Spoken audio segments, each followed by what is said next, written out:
Hey, hey, test.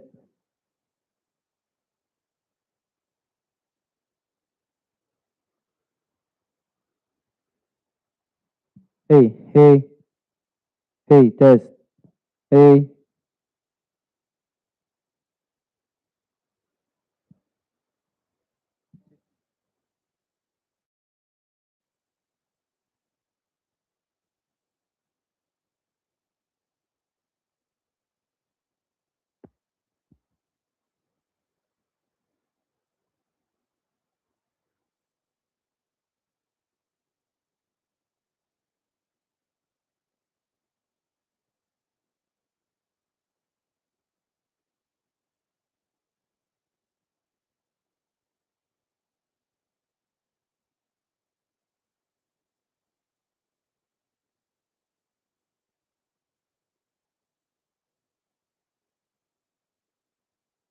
hey, hey, hey, test.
Hey, test.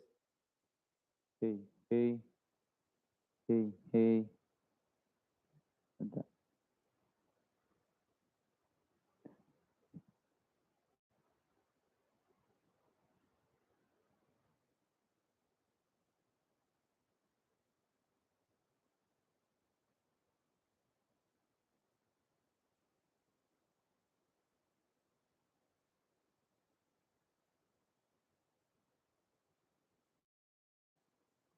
hey. Hey.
ماشي كده.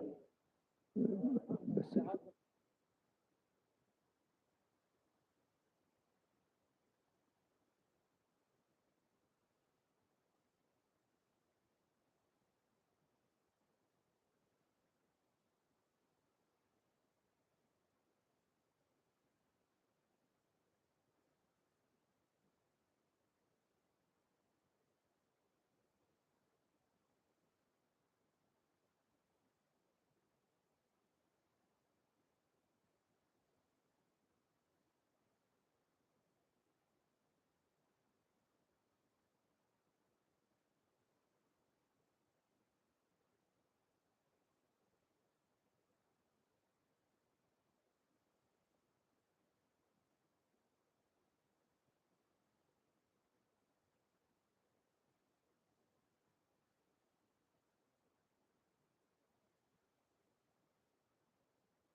Good morning, everyone.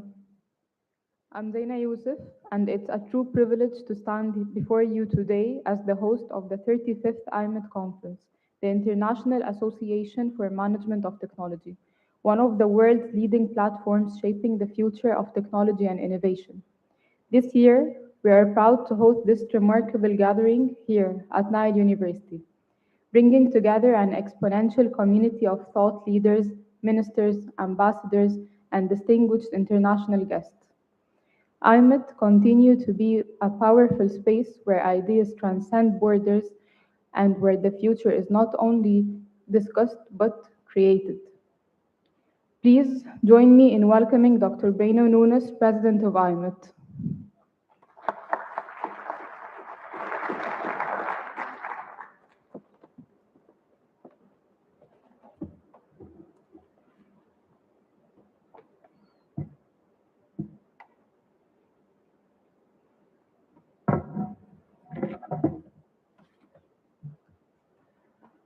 Salam alaikum. No, that's not the Egyptian energy, is it? Salam alaikum. Oh, very good. Good morning, everyone. Good morning. It's wonderful to be here. Thank you very much. It's a really great pleasure to be welcomed, by this fantastic team at Nile University for IMOT 2026. An event that is under the auspices of His Excellency Minister of Higher Education and Scientific Research of Egypt. I could not start in any other way but thanking a lot of the work that has been put in this. And I would like to start by thanking Professor Assam Roshdi, Acting President of Nile University, and Professor Tarek Khalil, Conference Chair, the founding President of IAMOT, the Chairman of the IAMOT Board of Directors, and the founding President of Nile University. So thank you again for your kind generosity and hospitality and all your efforts in hosting IAMOT 2026. I also want to extend my gratitude and appreciation to the whole organizing team. I would like to personally thank everyone who has worked behind the scenes. We do know that there is a lot of work being put to make an IAMOT conference to happen, and not every time we know the names or the faces behind the hard work that has been put. But please allow me to to make some special thanks, and I hope you will feel appreciated for the work you've done, as I thank some particular people in the team led by Professor Tarek Khalil. I would like to thank first Eba Kaoud for all the work she has done in putting all of this together. I would like to thank Leon Pretorius Tinos for all the work with the scientific committee, Professor Law Morel and Anna Simonch for working on the doctoral colloquium.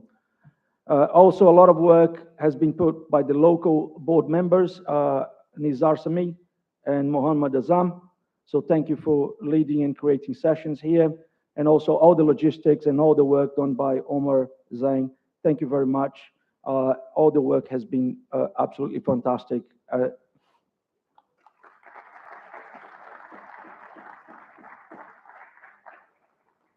Well, it is my first time in Cairo. It is my first time in Egypt, in fact. But it's not the first time of IAMOT in Cairo. So anyone remembers when there was a first conference here in IAMOT? No. 1999, that's correct. 1999. I was a bit too young to come. I was still an undergrad student, But it has always been on my wish list to come to Cairo, visit this fantastic city, get to know the wonders and the mysteries and the history of this wonderful country. And then we had another conference in, as you said, 2010. But again, I couldn't come. I was very busy writing my PhD thesis. So I couldn't take time off to come here and enjoy Egyptian hospitality, to experience the fantastic work done by the team led by Professor Tarek Khalil. Well, my hopes were not completely gone when the team at Nile University they volunteered to host IAMOT 2020. And then I said, yes, I'm going to finally go to Cairo. And what happened? COVID-19 pandemic. But this team came to the rescue of IAMOT in a very difficult time for the association to run 2 years in a row an online conference. So we are extremely grateful, not just for this conference, but all the work that Nile University has put to IAMOT throughout the years. Some of you have arrived perhaps yesterday, some of you, joining the conference for the first day today, but the conference, in fact, started on Saturday with what I tend to call one of the gems of IAMOT, our doctoral colloquium. So, anyone here attended the doctoral colloquium? Yeah? So please stand up. If you've been, stand up, yes. If you attended the doctoral colloquium, please stand up. Yeah. Wonderful, yeah. So the people you're saying that have either presented their work as a doctoral student or have been, yeah, keep standing. They've been presenting their work as doctoral students, and they have received very valuable feedback, and they listen to talks from experts of IAMOT in various of MOT research and teaching. If you are attending IAMOT for the first time, please stand up as well.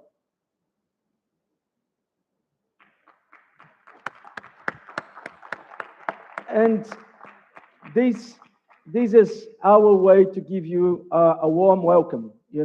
Now you're part of the IAMOT community, you're part of the IAMOT family. Please feel free to catch up anyone in the coffee breaks, in the sessions. Feel, understand this is a very friendly space for you to share your ideas, to discuss research and teaching in management of technology. Well, you can sit down now.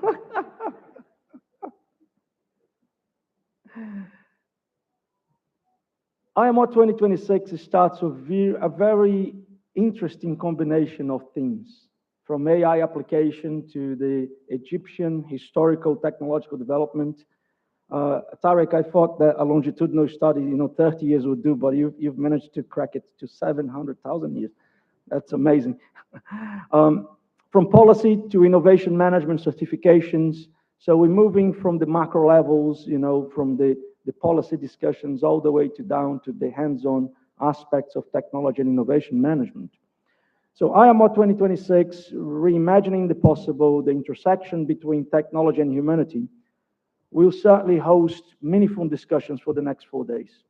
And we are indeed very honored and privileged to be in such magnificent city, surrounded with bright minds, in a moment where the world needs so much reflection and action on responsible use of technology.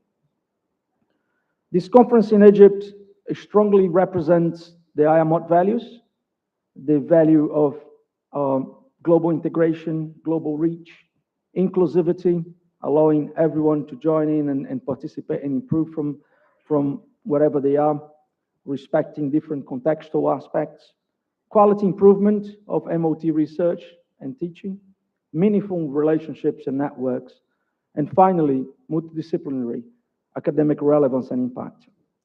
So in the spirit of multidisciplinary and mystery that IAMOT in Cairo is bringing upon us, it reminds me a quite controversial, yet very interesting idea that it's a metaphor that eventually two professors, one Professor Andy Clark and Dave Chalmers, came up with a thesis called the extended mind.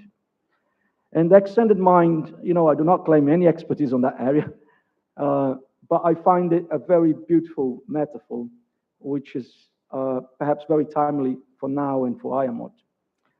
I'm also I'm fascinated by the fact that a simple question about the mind, whether does the mind start and whether does the mind stop, got together philosophers, cognitive scientists, neuroscientists to discuss it and do serious research behind.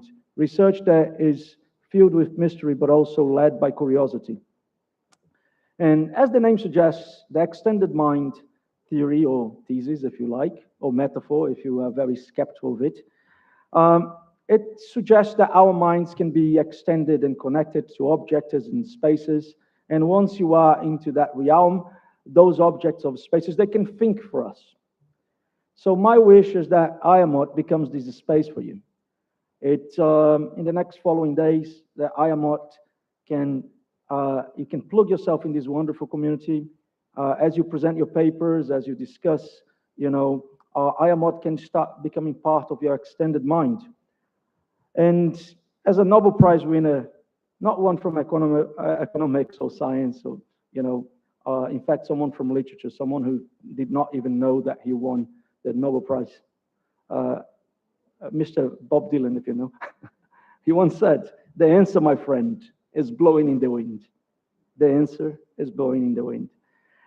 So I hope that in the sessions that we're going to, in the parallel sessions, in the panel discussions, you can catch these ideas. You can catch, these answers that they are blowing in the wind of IAMOT here. I hope you can share them. You can share your own ideas. You can improve them. You can document them into papers. And that will certainly make IAMOT a very enjoyable experience for you all. So I'm wishing you all an inspiring and very productive conference in Cairo. Shukran. Thank you very much.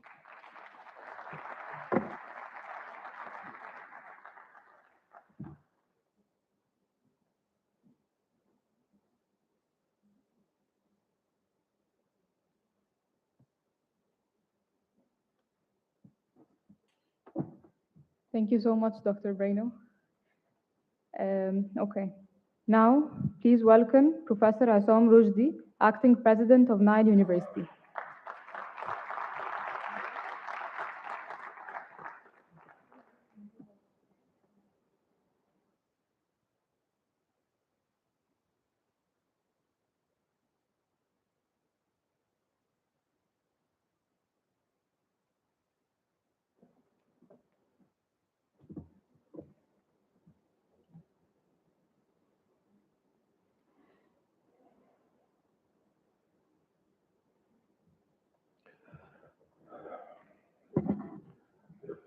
Your Excellencies,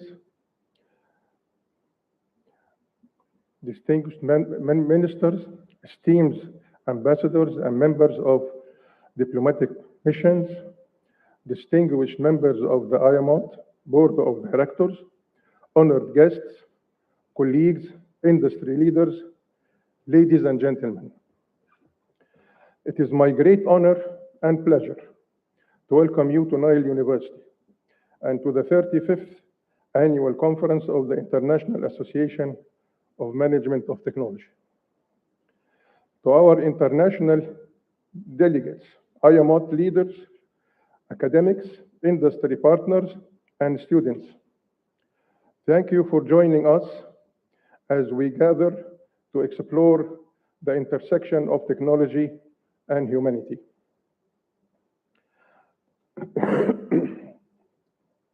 As a host of this conference, I would like you to know that Nile University's campus is a living laboratory where research, entrepreneurship, and cross-disciplinary education are covered, practiced, and enriched. Since its establishment, Nile University has positioned itself as a leading institution in applied research and innovation, committed to advancing knowledge and supporting Egypt's transformation into a knowledge-based economy. Our academic programs are designed in close collaboration with industry to ensure relevance and impact, while our research centers address critical national and regional challenges in areas such as artificial intelligence, digital technologies, sustainability, and economic development. To our international delegates, your expertise enriches Egypt's efforts, and we are eager to learn from your experience while sharing our own. To the To the young researchers and students among us today, your curiosity and creativity are the engines of change. Engage deeply, question critically, prototype boldly, and collaborate widely. The future you shape today will impact millions of lives tomorrow. As you walk through Nile University this week, I hope you experience both the depth of our history and the promise of the future. On behalf of Nile University, welcome.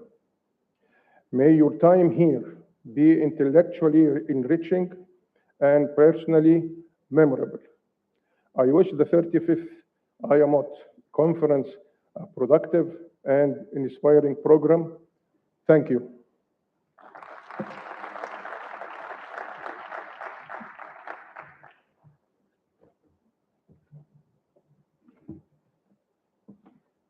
Thank you so much, Dr. Assam. And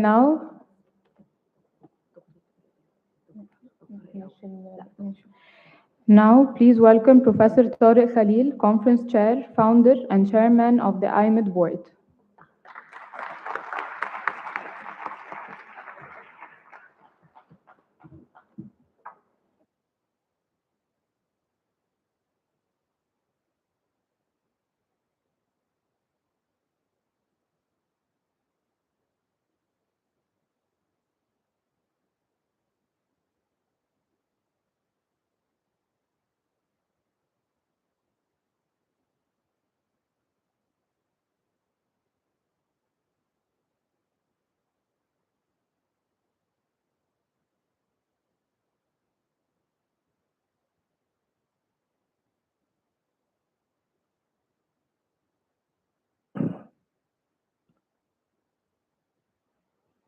Good morning.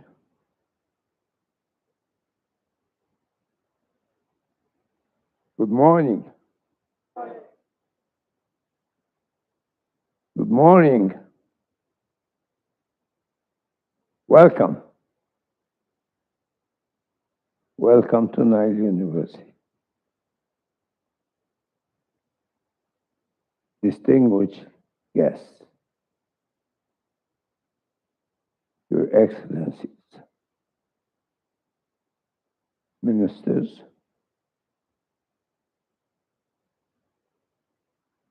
Your Excellencies, delighted to have you here. This is the 35th International Conference on Management of Technology. We started this journey in 1988.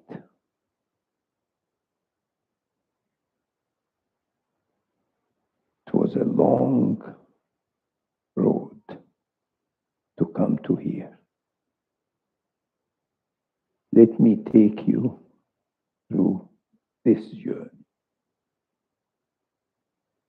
and what brought us to here.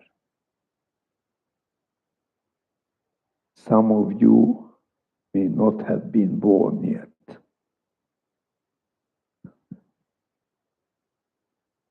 Reno, you were a baby?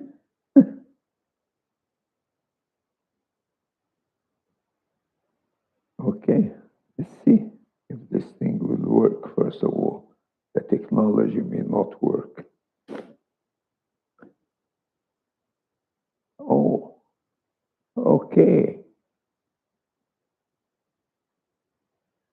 Huh? One back? Okay. One back. Started following the 1973 war. It was similar to the current war. It's amazing how time repeats itself. because the same cause, oil, petroleum, embargo. The Arabs stopped the oil flow. Mr. Diab.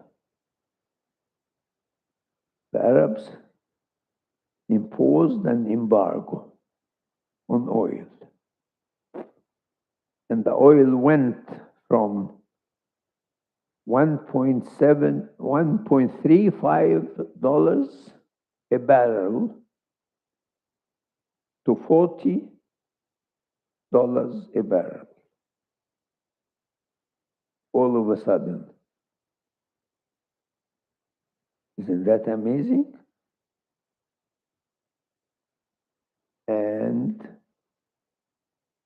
I was in Texas at the time, and we were buying the liter for 29 cents. And it went up to several dollars. Same thing is happening today in Texas. It went up from 2 point some dollars to more than $4, and in some places it went up to $7. And I was in West Texas, and West Texas crude went up from less than $60 up to more than $90. That's good for extraction of West Texas crude. That's how things go. And the war continues. And the Straits of Hormuz are closed again. And we still don't know what's going to happen.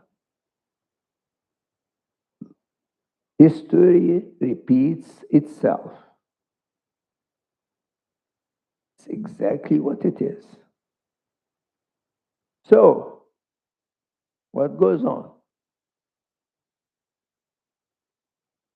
A golden age of the American muscle has come to an end in 1973. The gas guzzlers had to go. The domination of the Chryslers, General Motors, American Motors, Ford were disappearing to the extent that Chrysler declared bankruptcy for the first time in history. One of the big three in the world declared bankruptcy. That was the biggest shock in American history. Congress didn't know what to do because it never happened before. It was a domination. The big three motor companies were dominating the world. After World War II, they were selling everywhere in the world. They were the victors after World War II. They couldn't go wrong. Nobody else could challenge the American industry. So they can sell their products anywhere in the world. But they went bankrupt. How come? Well, everybody was looking at each other and saying, what went wrong? Something must have gone wrong. Nobody understood. So,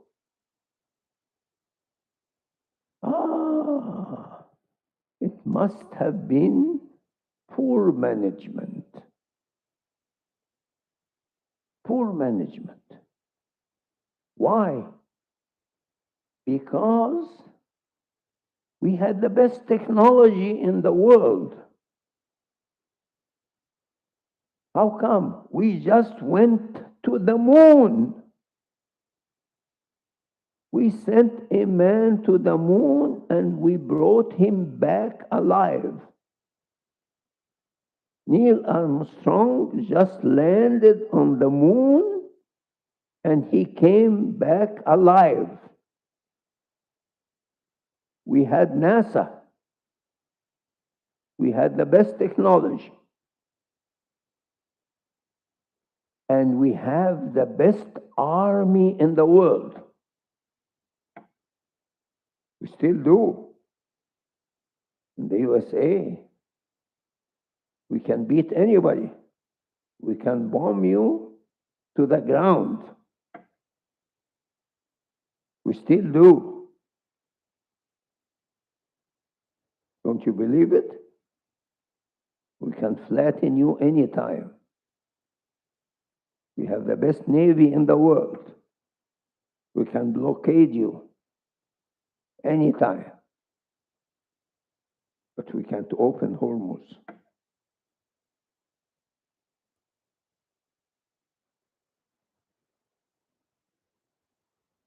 I'm an American, by the way. Don't forget that. Okay?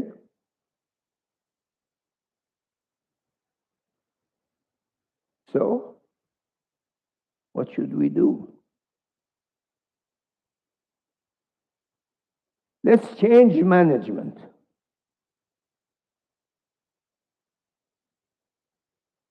We have the best technology, but it's a failure of management. So let's change management.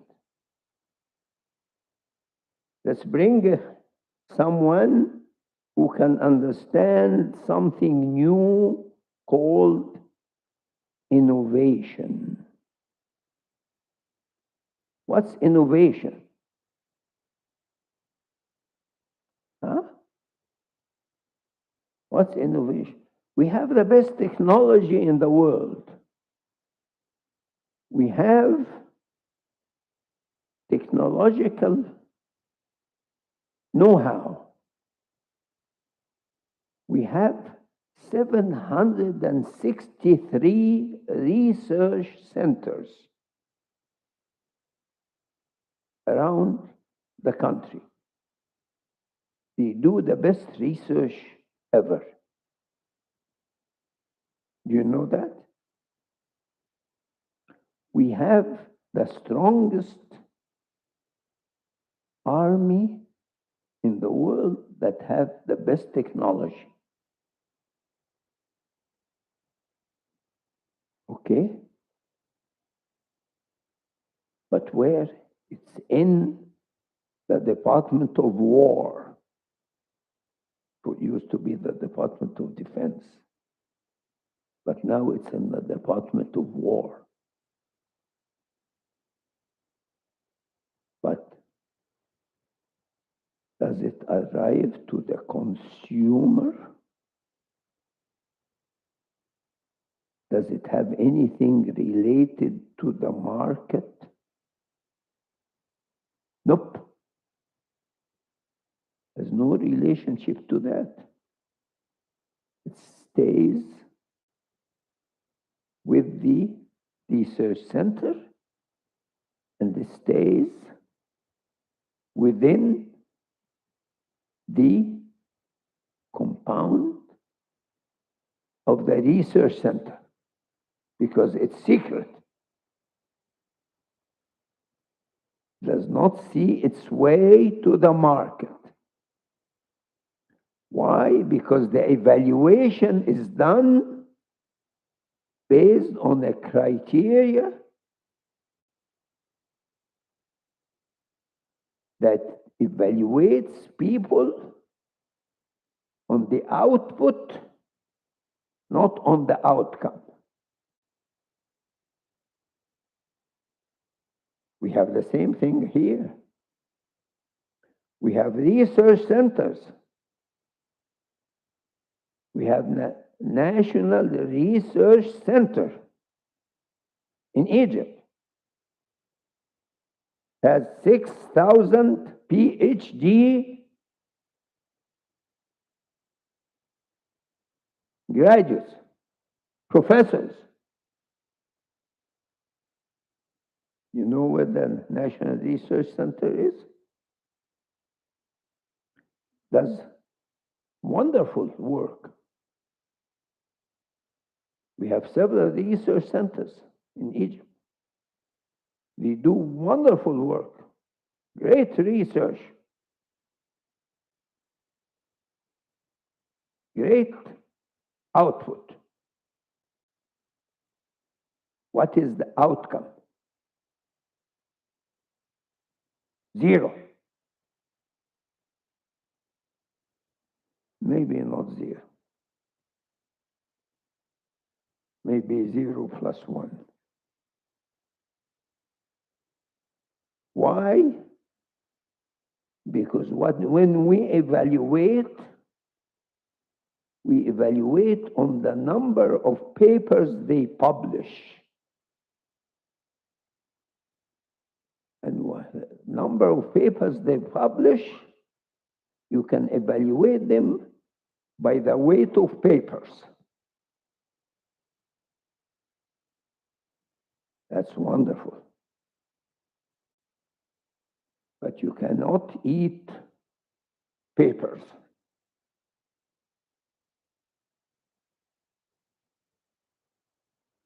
Problematic, unfortunately. Okay? So when you use a different criteria for measurement, you don't get the right results. So we change management, you bring the right manager that comes up with innovations, you change the results.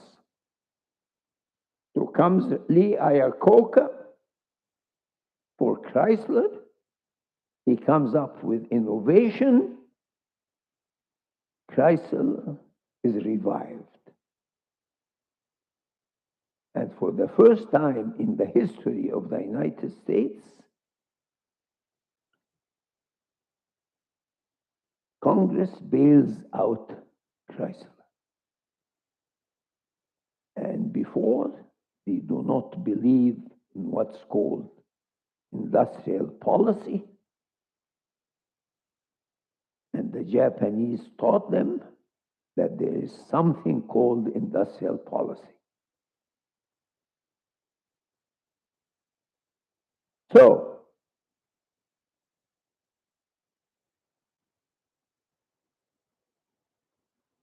Robert Hayes and William Abernathy wrote an article in Harvard, said it's a failure of management. Our problem is not in technology, our problem is in management. We don't have a problem in technology. We have a problem in management. Our organizations have become dumb, fat, and happy. Let's change management. So what do? We need to figure out what we need to do. And when that happens, you hear reverberations in Washington, D.C. And think tanks start talking. And the best place for think tanks to talk is what? the national academies. So the biggest thing in think tanks, in national academies, is the National Academy of Engineers. So there was a big workshop at the National Academy of Engineers in Washington, D.C. in 1987 with the task force that combined a bunch of people from industry, academia, and a whole bunch of people that got together, including people from Harvard, Stanford, MIT, people from Boeing, IBM, and so on. It was led from someone from IBM called Richie Herring. He was in charge of IBM Management of Technology program.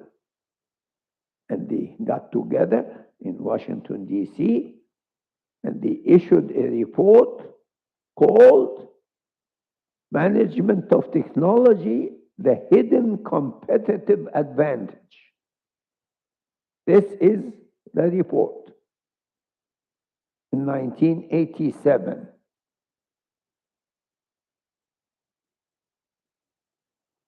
It included particularly MIT people, Ed Roberts, who had the first program at MIT on management of technology with a focus on entrepreneurship, because MIT was starting to focus on entrepreneurship, which was good program at Sloan School.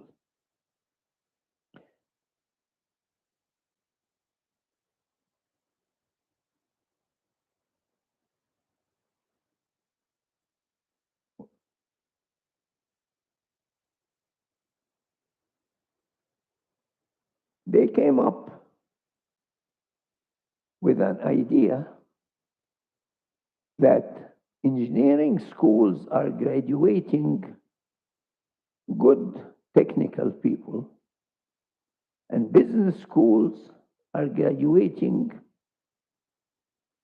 some people with financial and marketing people. But those are two distinct disciplines. But the real value is in the combination of both. And there should be an interaction of both.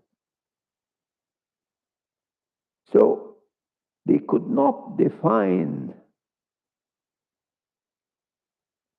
that exactly. So they said there should be an intersection of both. There should be something in between a binary system called management of technology, a new field of study called management of technology. But they could not define exactly what that field is.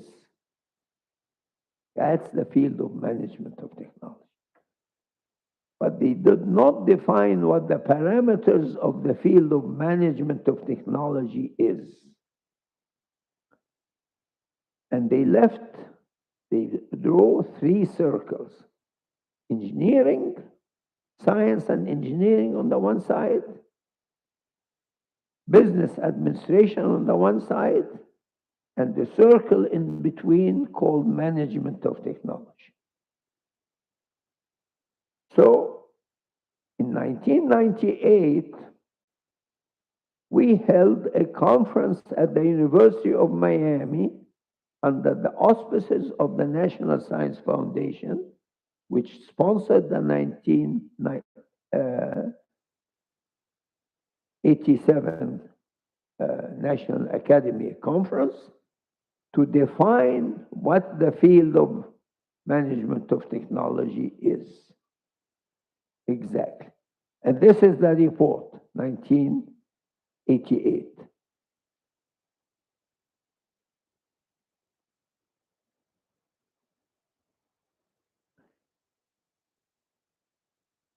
It was followed by a number of workshops in 1998 and the 2000 workshop, all of them under IAMOT.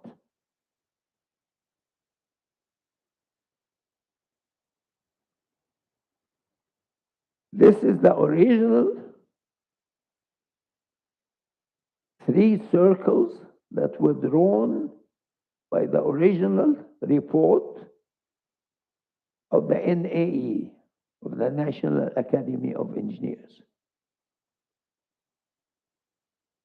The in-between one is the one we defined in the 1988. That's the one that I wrote in my book on management of technology. That defined the field of management of technology.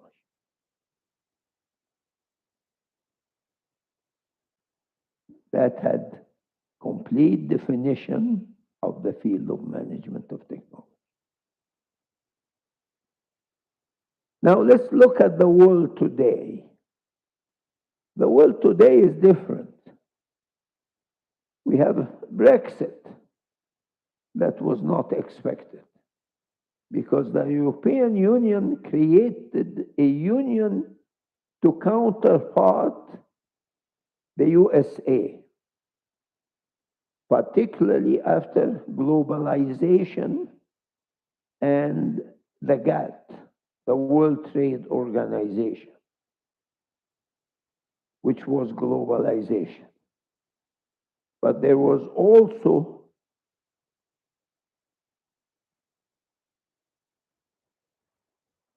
the rise of the tigers and the rise of China, which created a totally different new world. The Middle East escalation,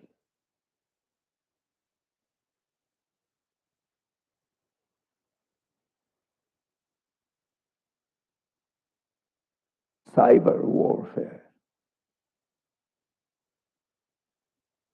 When you look at the world today, it's a totally different geopolitical situation because you have to look at a different world environment.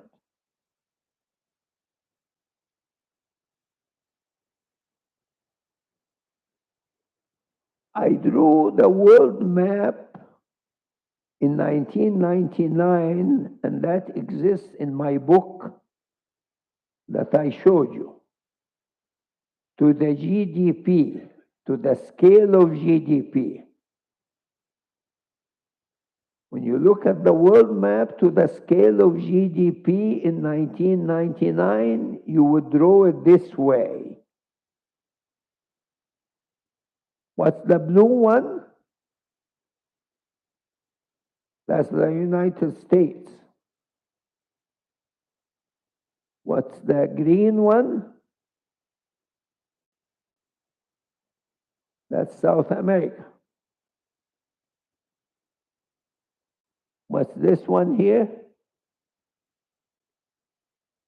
What's the red one? That's Japan. Do you believe me or not? You don't believe me? You don't? Go back. That's the world according to the GDP. You don't believe me? Go back. Because the USA at that time had a GDP of about 9.5 trillion dollars. Japan had about $4.5 trillion, right? That was it.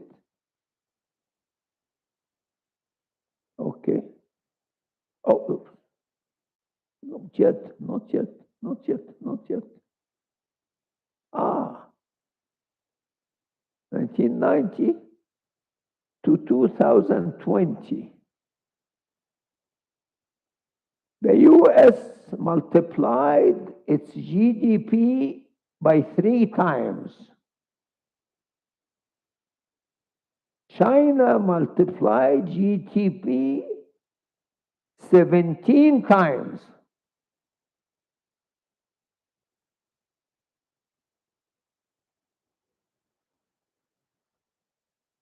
That's why Mr. Trump does not like China. Well, I don't know. He just doesn't like it. I don't know why. Oh. If you draw the world map today, it looks like this. To the scale of GDP. I don't like the shape of the world map. The poor gets poorer, and the rich gets richer. What can we do in Africa? We're talking about Africa. Poor Africa.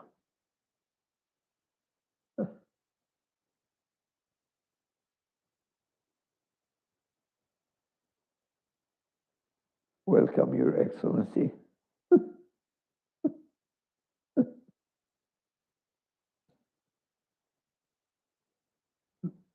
The poor gets poorer and the rich get richer. Your Excellency, the world looks this way. The poor gets poorer and the rich gets richer. That's the world today.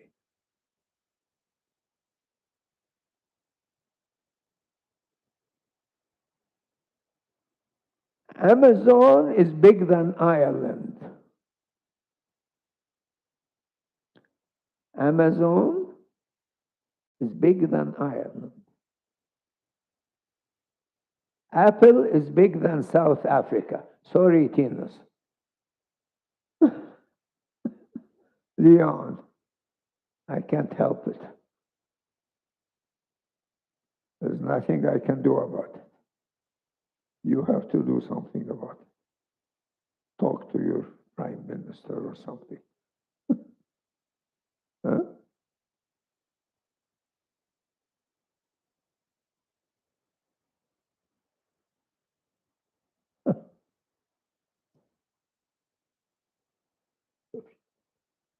Okay. Okay. MOT has a history with Egypt. MOT has been here for many years. We have been engaged with Egypt since the 1990s. We started a series of workshops on management of technology with Egypt since the time of Her Excellency Dr. Venice Kamel Gouda with the industry in Egypt. I used to come in and give workshops to the industry in Egypt on management of technology. And in what time I came and brought with me Graham Mitchell. You remember Dr. Graham Mitchell? President Clinton Technology Advisor, the Assistant Secretary of the Department of Commerce and the head of the National Institute of Standards of the United States. And we gave a whole week of a workshop to all the heads of the institutes, of research institutes of Egypt here in Cairo. This is Dr. Venice Kamel Gouda, the late Dr. Venice Kamel Gouda, and we thank her for that. That was in 1995. We also, before that, in 1999, we held the first conference outside of the United States and Europe. It was in Cairo, under the auspices of His Excellency Dr. Kamal al-Ganzouri, the Prime Minister of Egypt. And it was here in Egypt. This is the first conference here, and it was, as you here see, under the auspices of His Excellency Dr. Kamal al-Ganzouri. And you can see Louis Lefebvre, if you remember Louis Lefebvre from Polytechnique here, and Dr. Yasser Hosni, if you remember Dr. Yasser Hosni. That was held at the Intercontinental Semiramis by the Nile, over there. And Hatem Khalil, where's Hatem? Over there. Engineer Muhammad Abdul Wahab, Minister of Industry at the time. Dr. Ibrahim Fawzi. Remember the engineer Muhammad Abdul Wahab? And he gave a talk at the conference, 1999.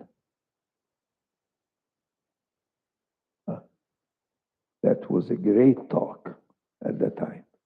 That was when the Ministry of Industry was in its highest level.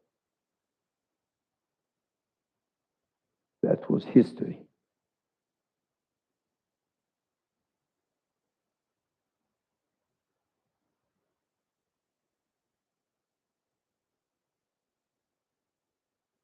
Not only that, but after that,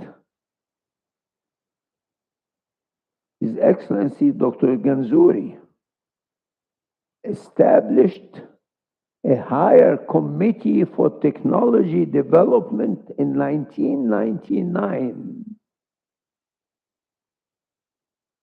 And here is الوقائع المصرية.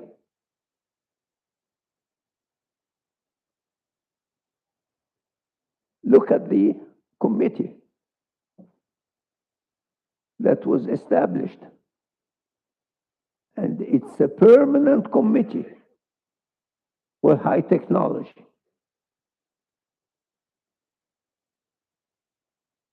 Hasn't met since then. And look at what the committee charge was.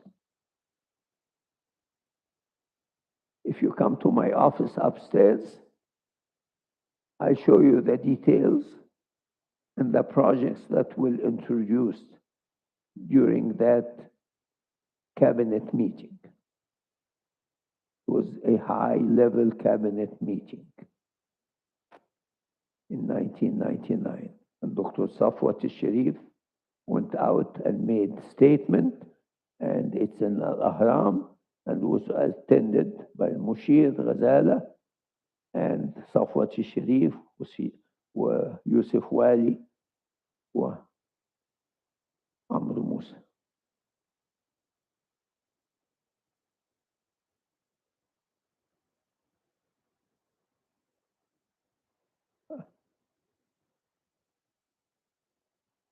And who gave a speech at that time on information technology?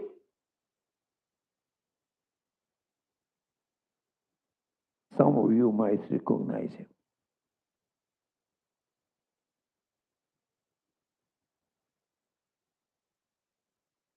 because Graham Mitchell and I gave Dr. Mufid Shahab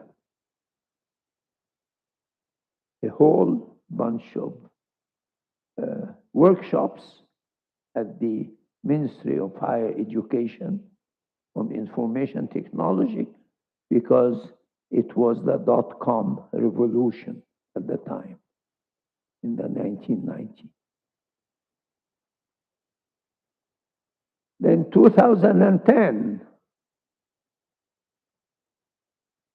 conference. Remember that? You recognize yourself? Dr. Morel, you were, yes. And Graham Mitchell is there. President Clinton, technology advisor, who led the re-engineering revolution in the United States. The head of the National Institute of Standards in the United States. He was one of the founders of IMR. I think he passed away. He was one of the few founders of IMR. Few founders of IMR still alive today. Dr. Muhammad al-Nawawi is one of them. Dr. Muhammad, raise your hand.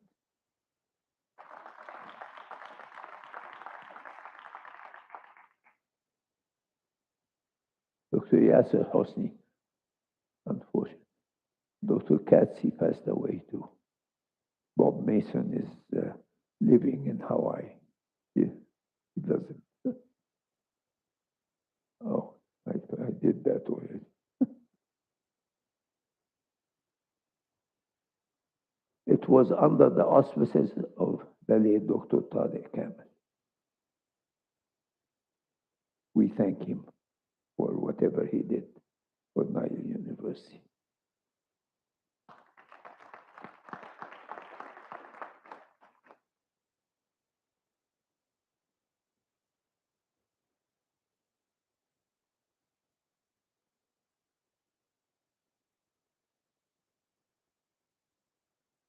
In 2021, COVID, we ran it virtually because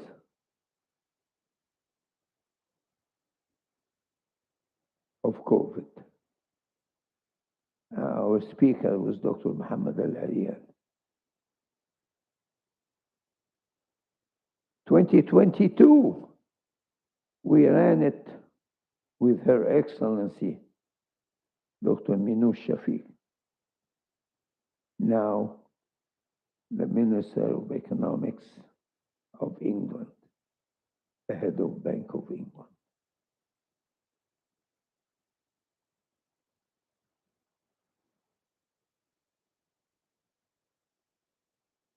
This year is under the auspices of His Excellency, Dr. Mansour, Abdulaziz Mansour, and we thank him for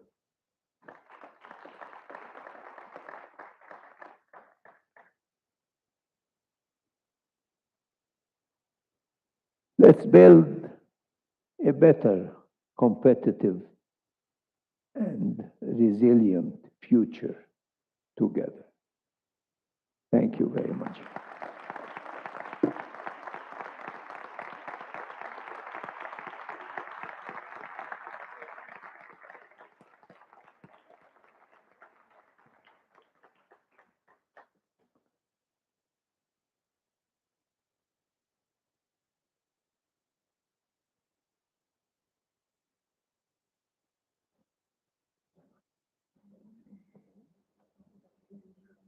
Thank you so much, Dr. Tariq Khalil. And now we would like to honor our esteemed speakers. Dr. Assam Rushdie, please, can you be on stage?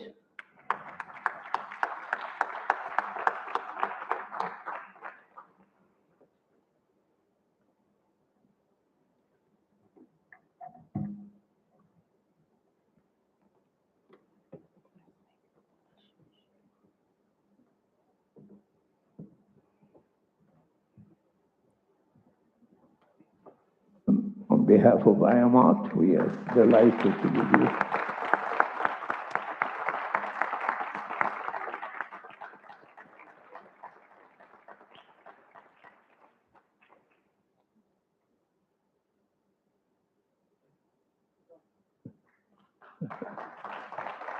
Now, Dr. Assam will honor Dr. Tariq Khalil. Oh, for me too?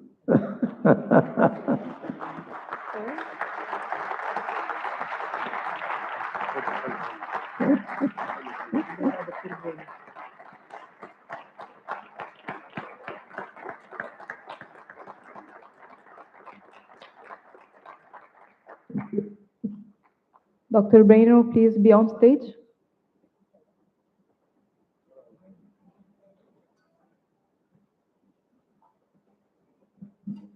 Great, Bruno.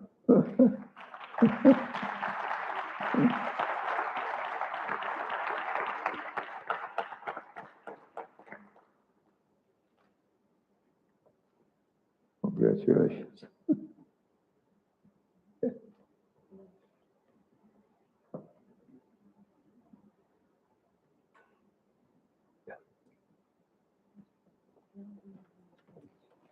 Ladies and gentlemen, we will now take a short coffee break.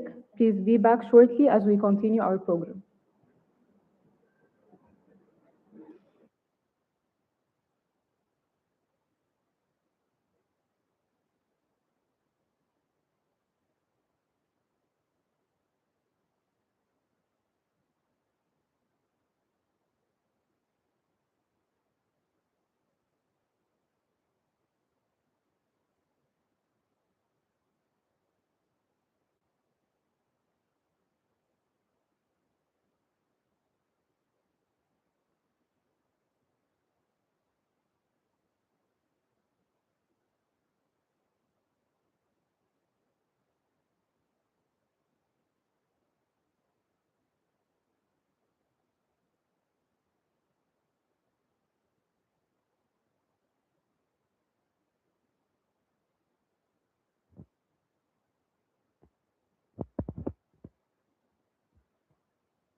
C.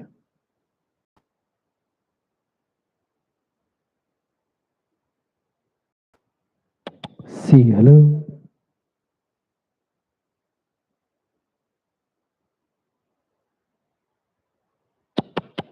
C.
Hello?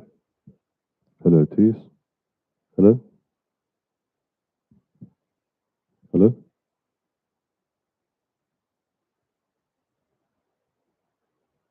Hello? Hello, Tees? Hello? Hello? Hello? Hello, Tees? Hello? Hello? Hello, Tees? Hello, Chick Moik? Hello? Hello? Hello? Hello? Hello, Tees? Hello? Hello? Hello? Hello? Hello?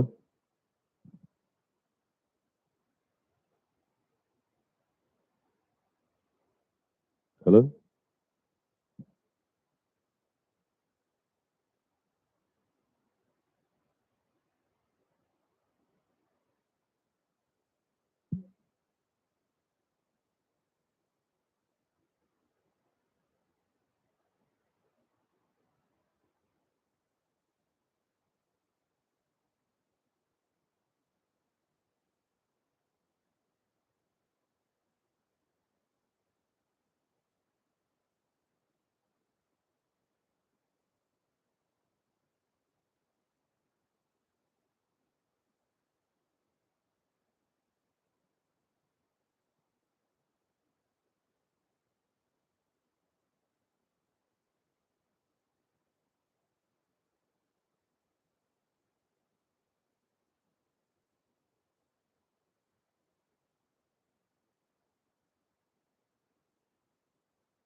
Please all be seated. We will now resume from our break. Please all be seated.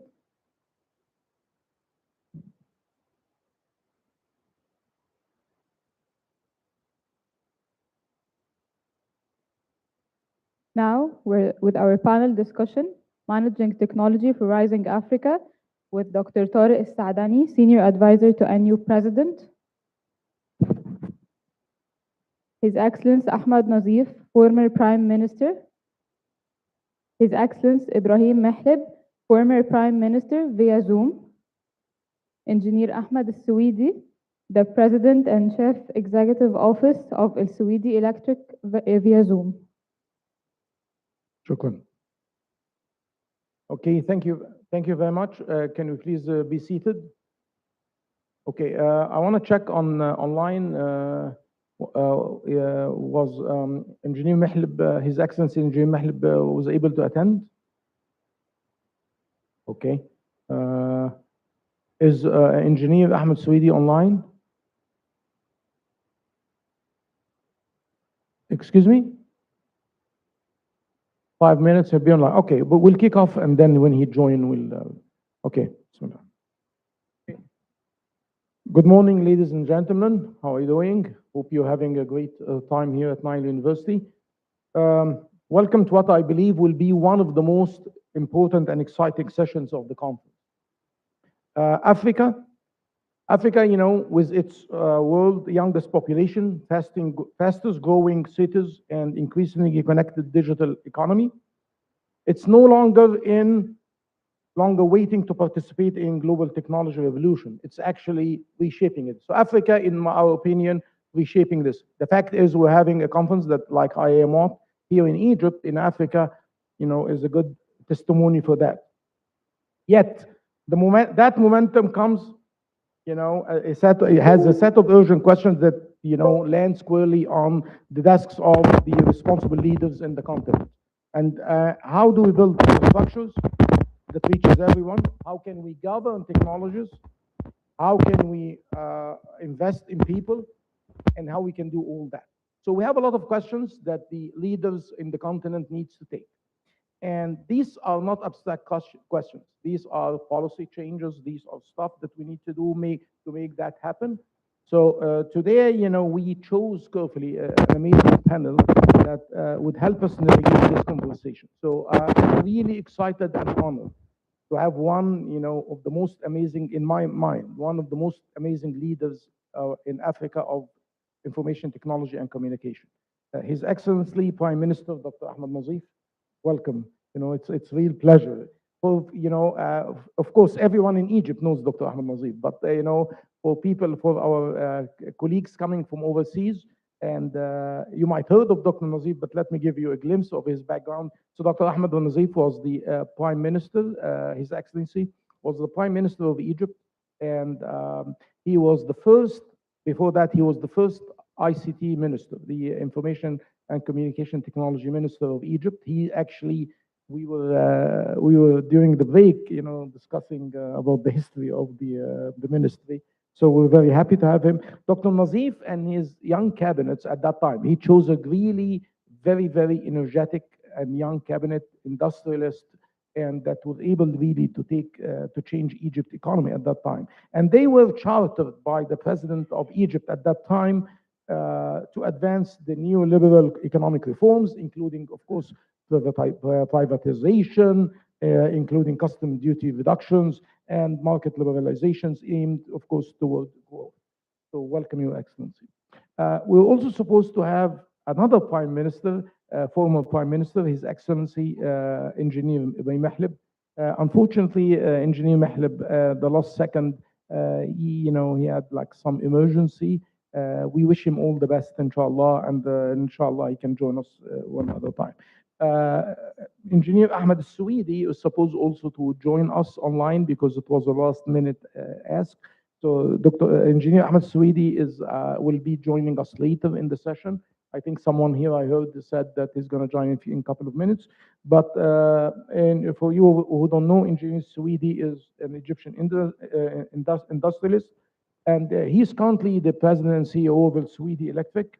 He's definitely the main force behind transforming the family business company into a global energy and infrastructure leader. He expanded his company to 19 different countries and 31 production facilities. So we would be welcoming him later, inshallah.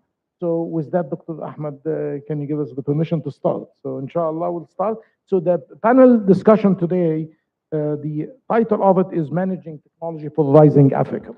So Dr. Ahmed, I want to start with a question, which is very important, since you've been like a prime minister and, responsible for policy and governance and things like that. What do you think in your mind, the one decision that African governments must get right in the next 5 years or so to secure the continent's digital future?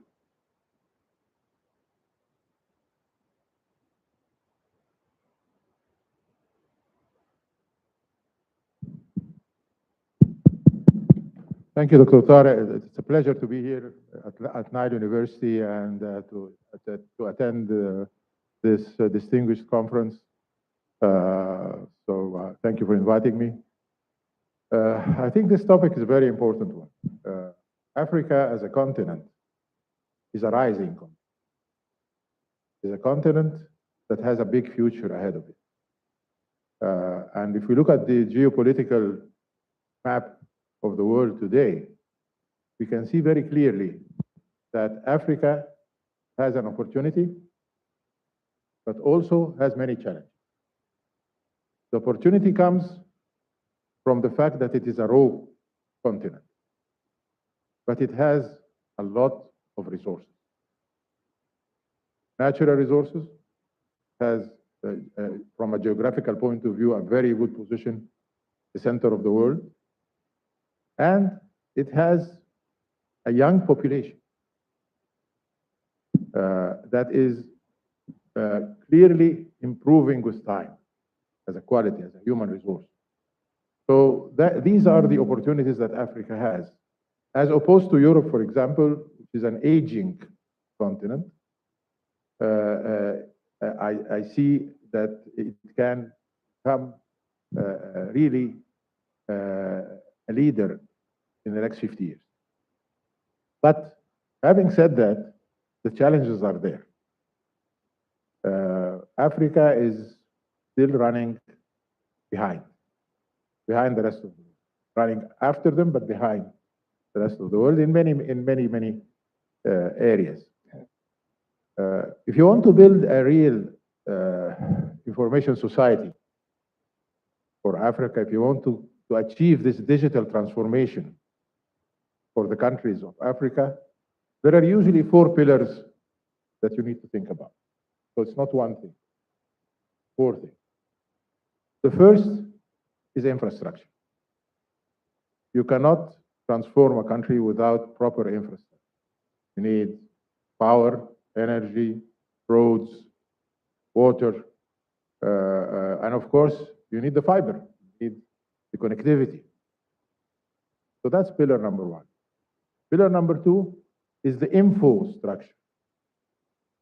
When we talk about infrastructure, we talk about how can you gather information, how can you bring data together and use it in an intelligent way. Without that, you cannot do anything.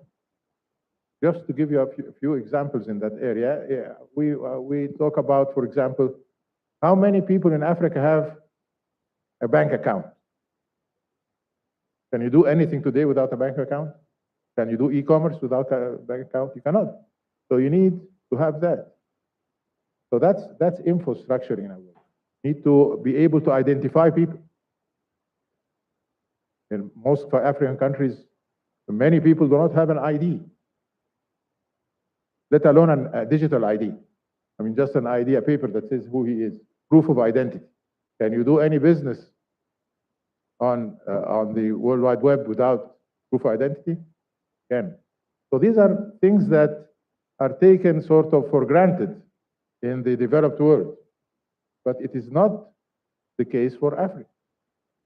More than 800 million people in Africa do not have proper access to the internet.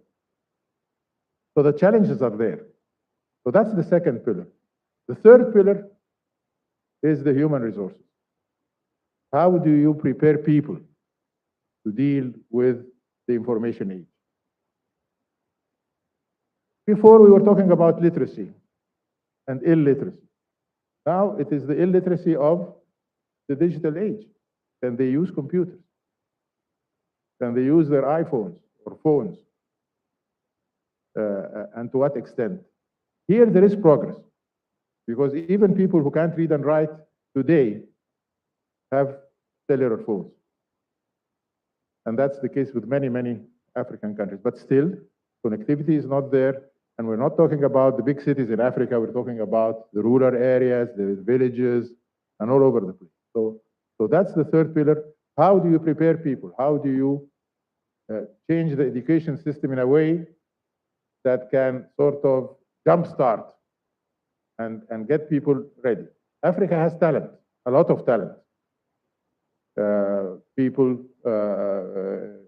in all areas, actually, even in art.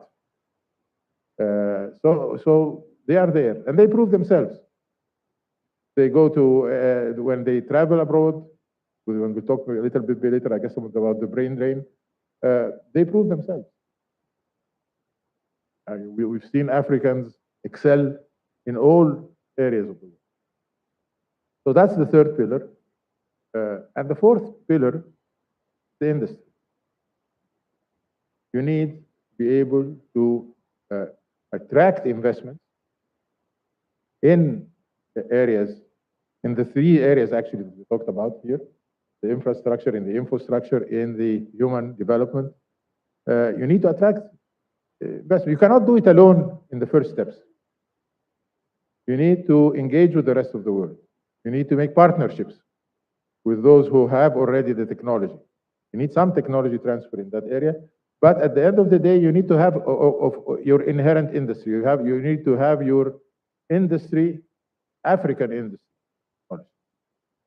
That's the fourth pillar. So any African country that needs to improve the situation should work on a strategic plan that addresses four issues. Wonderful. So, Dr. Ahmed, looks like he reads my mind, because actually I was preparing my questions into 4 blocks. So either we cheated among the people, or you read my mind. But all smart people think alike.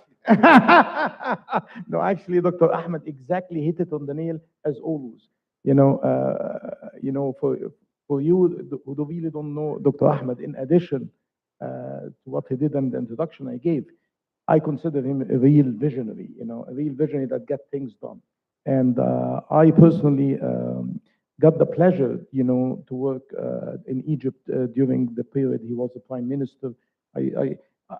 I spent 40 years in the United States, but I have spent 3 years in Egypt. And during these 3 years, I was able, under his guidance, like we do a lot of things. One of the things is the thing we're sitting here in. As Nile University actually is the idea of Dr. Ahmed.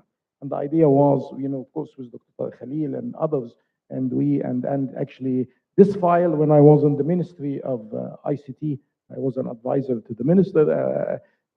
This file, I was working with Dr. Tariq, and was also, I was doing that file. In addition, Dr. Ahmed also, with his vision he was talking about, is he was the first one who do the Technology Innovation Entrepreneurship Center, TEAC, which was the first center to help entrepreneurship in Egypt. So the innovation is there.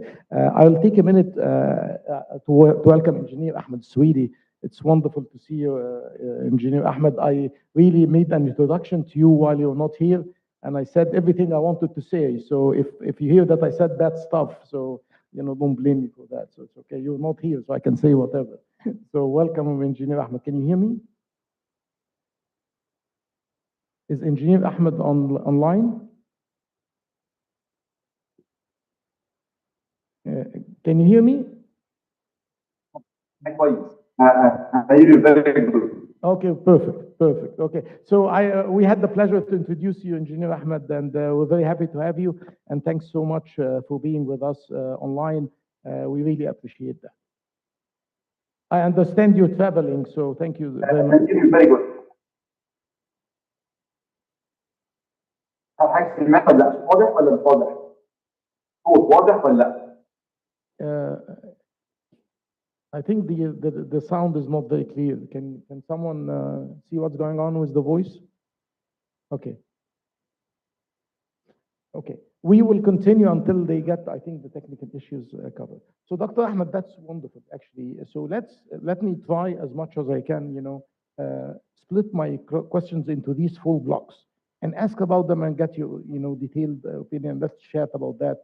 And it's great to be a moderator because you don't have to answer any questions. You just have to ask. So you know what I mean. I hope you don't ask me back. Okay, so it's a one-way street. So anyway, so you talked about infrastructure, and we all know that infrastructure is the foundation of everything.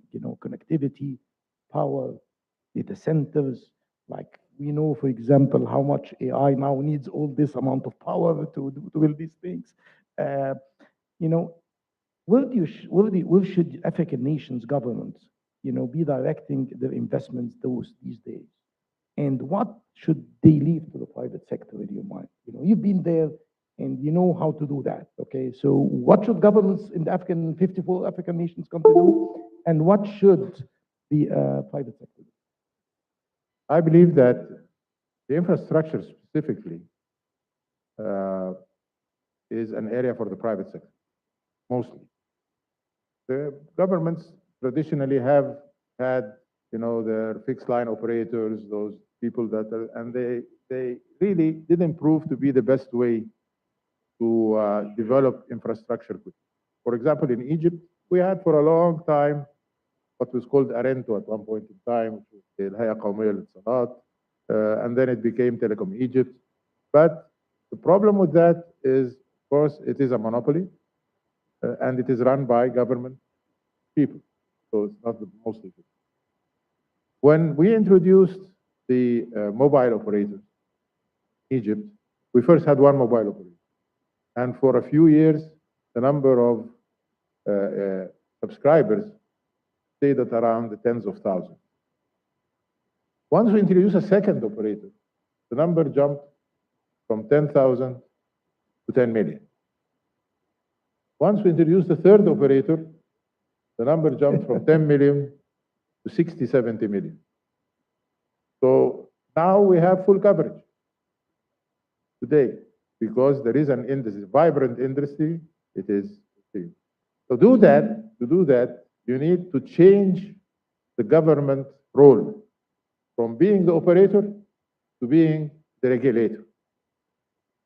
So you build a strong regulator because you need to make sure that the quality of service, you need to make sure that there is a fair pricing system, whatever is needed, is whatever the regulators do. So what governments need to do is to change that focus. Changing that focus, you will find things improving. This does not only apply, by the way, to the telecommunication. It applies also to all other sectors of the infrastructure, whether it is the roads, whether it is any infrastructure. I believe that even in the energy sector, again, you have the same problem. Africa, as I said, is still young, still needs a lot of investments, and the governments are not that rich. They cannot afford it. So you need to build models where investors come in, build the infrastructure, provide the services, but at the same time, you need to make sure that you have connectivity for everybody. You need to be sure that the service is universal for the whole country. And to do that's where the role of the government comes. You can provide some subsidies in this area.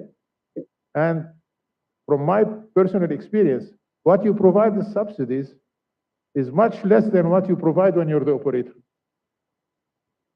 So again, change the model, change the business model for building the infrastructure. That's the main point that any government that needs to as I say, jumpstart its infrastructure level, have to do. I totally agree with you. And, you know, actually, as a matter of fact, Dr. Nazif was, His Excellency, was the first one to create the NTRA, for example. He created a regulator. You know, we would also like, we have engineer Ala Fahmi here with us. He was the first CEO of NTRA. So, welcome, Engineer Ala. And so, okay. Engineer Ahmed, can you hear us? انا سامع كويس قوي. I hear very good. Perfect. That's wonderful. Welcome. Anyway, sorry for the technical issues and it looks like it's an infrastructure issue, and Dr. Nazif is saying we should blame the industry for it. So we have to blame you, I guess. Anyway, so this is what you said, Dr. Ahmed, is really good, and it's a great segue to involve Engineer Swedi with us here. So, Engineer Ahmed, from where you sit as an infrastructure builder, what is the infrastructure gap that most limits, in your opinion, your ability to scale? You know, I know you scaled your company from a family business to like 19 plus countries. This is amazing, to 31 production lines. So you've done it, but I'm sure you faced some obstacles. So, you know, sitting here, and I know you have a lot of work in Africa and things like that. What in your mind, as a prominent industrialist, would want the African governments to do for you? Well, thank you much. It's really great honor, and I would love to be there. بجد يعني between you, it's a great honor. And really sorry, I was traveling, just arrived this morning to Nazif. يعني great honor to be with you. بجد يعني شرف كبير جدا ليا يعني. Pleasure is mine يا أحمد. ربنا يخليك يا فندم. وحاجة أستاذنا طبعا في كل هذه الأشياء يعني. Really, we are working mainly in all over 50 countries worldwide, between Europe, Africa, and the Gulf region, and Asia, and so on.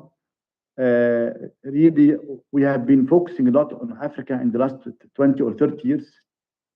But Africa is the most difficult continent from a lot of things. And I think they need everything. I think they need development for the next 100 years. And they have all the potential to be one of the leaders continent worldwide, either minerals, either water. There's a lot of things that make them really can be. But at the end, they miss a lot of regulations. They miss a lot of financing, which is the most problem. And most of the projects that you want to work in Africa in it, you cannot find financing from any place worldwide.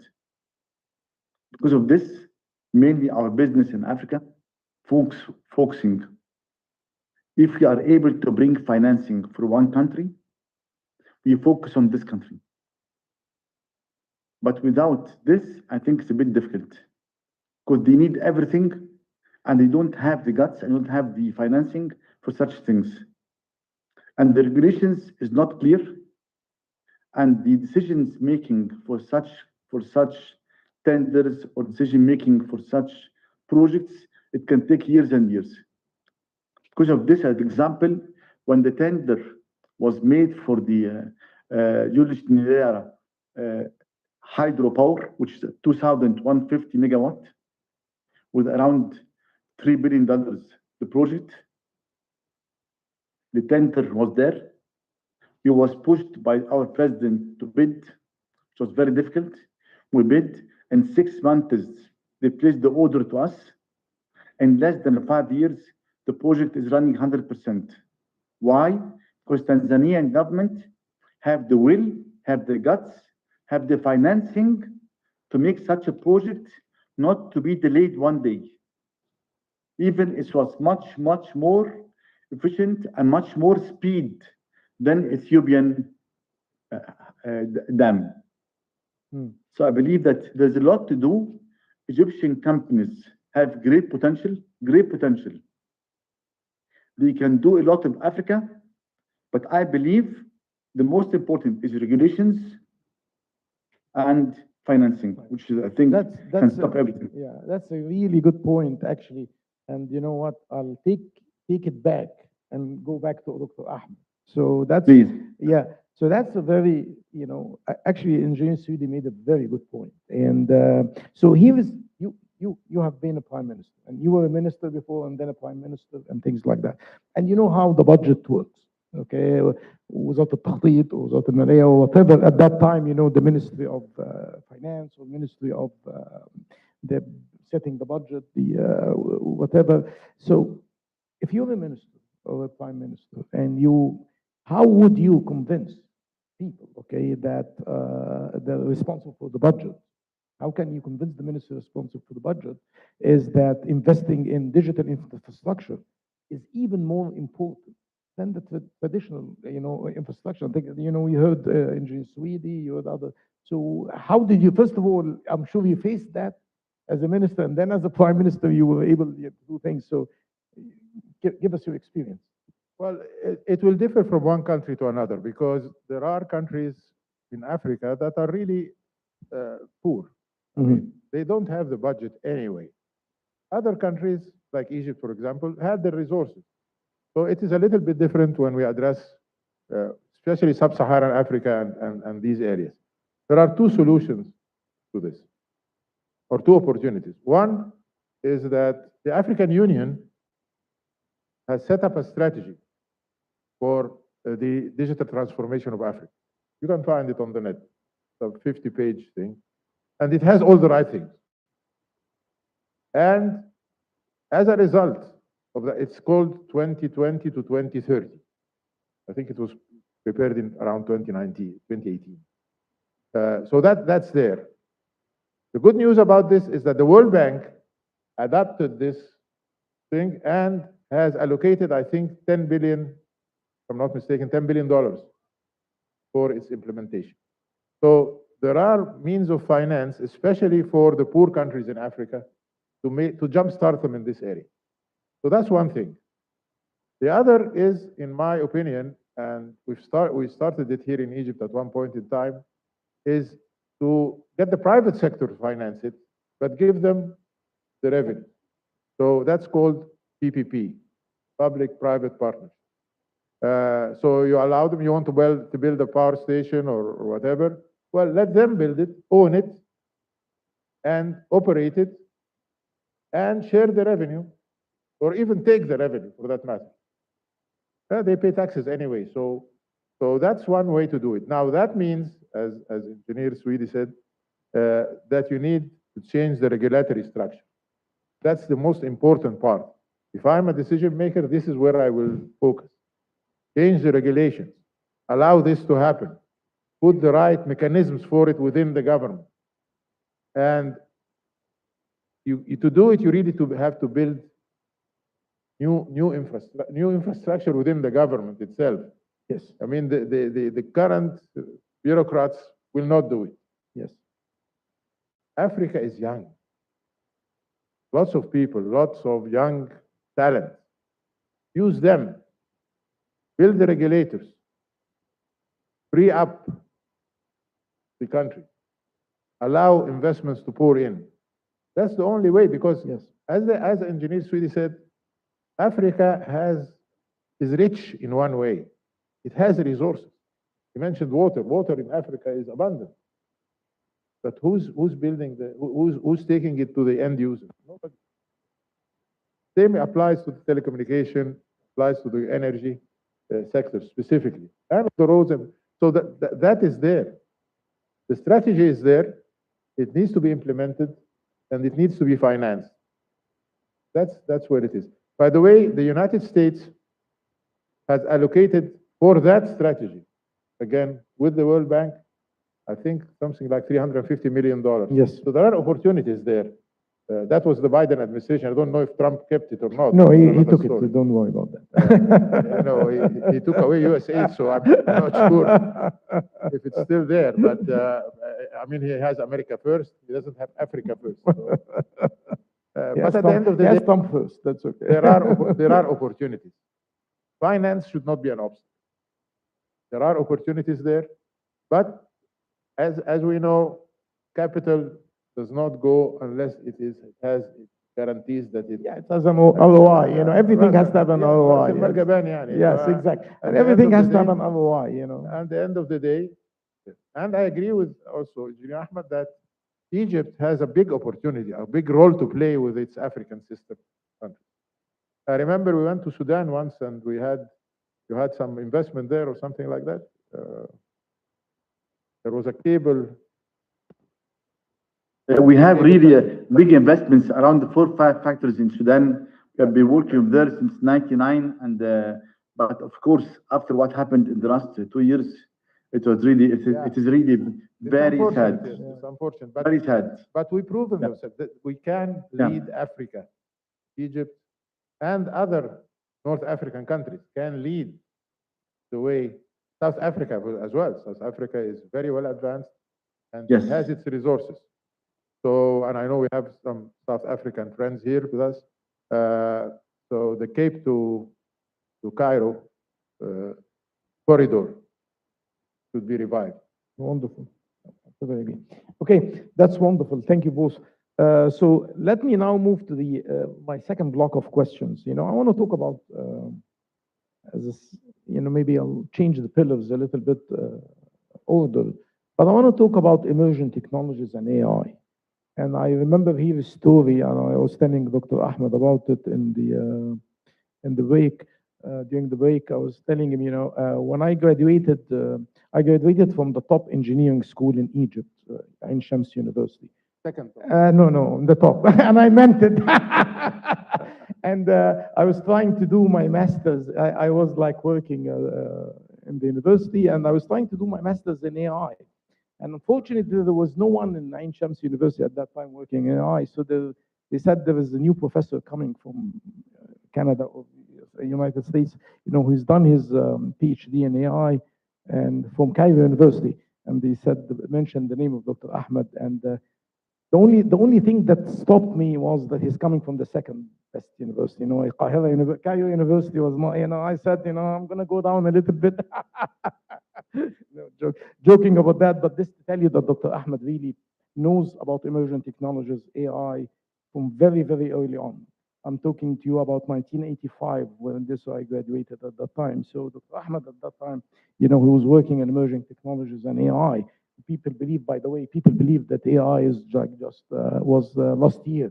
Okay, no, it's been forever. So I have a few questions about that because, you know, even, you know, this is an area for Africa that we can catch on, you know, emerging technologies and stuff like that. So I have a few questions about that. And so, for example, whether I live in the US or the EU and things like that, we have our own AI Act.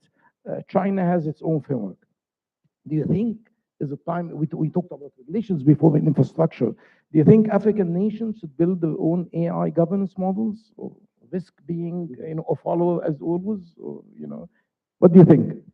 Definitely. We need to do that. I know that Egypt is starting in this area. The Ministry of Telecommunication Information Technology is working on an AI strategy for the country. It's definitely important because there are many issues that are being raised. I believe that AI has not yet reached maturity. I believe there are many unanswered questions that need to be answered. When to use AI, how to use AI. You have to be very careful. You know, when I talk to some of our students or our children and grandchildren about it, don't trust AI yet. It is very important to make sure that when you use it, that you use it in an intelligent way. The intelligence of the human is still superior. And you have to be careful when you use AI. And the examples are many. I mean, you go in ChatGPT and ask them about something, they will scan the World Wide Web and get you answers. In many cases, the answers are misleading. Because if you are going to use these things, make sure to limit the sources that are used. And they allow you to do that, by the way. So when you ask them a question, tell them I only need to use 1, 2, 3 references. Then it is a little bit safer. So as I say, it is Now, I mean, it has the good side, it has the bad side. So it's very important, first of all, to make sure that when you're asking those questions, when you're interacting with AI, that you know exactly where they are looking and what they're looking for. The second is that you make sure that you're using it in the right directions. For example, people use AI now to diagnose their illness and suggest, and I know personally many of the physicians around that are doing that. They actually don't diagnose themselves. They take the patient, they take their information, the data, they put it into the computer, and then the computer comes back with a diagnosis. And of course, it gives them the right medicine. If you don't make sure that these are things where AI has already established a strong background knowledge, then you are taking a risk. So it's very important to be very careful with those things. This is just one example of what you need to put in your AI strategy, your priorities. As a government, you have your own priorities in this area. In education, you have the priorities for that as well. So it's very important to interact with AI carefully, because as I said, although the AI has been around for 50 years, people don't know that. It's been around for more than 50 years. It has not yet matured. Totally agree. Thanks very much. This is amazing insight, Dr. Ahmed. Engineer Swedi, I'll take it from there and ask you a question about, so I don't know if in your company, are you deploying any AI solutions? Do you think you're ready to do that? Are your company doing that? Do you think there are regulations that you need the governments to help you with? Can you tell us what are your thoughts here?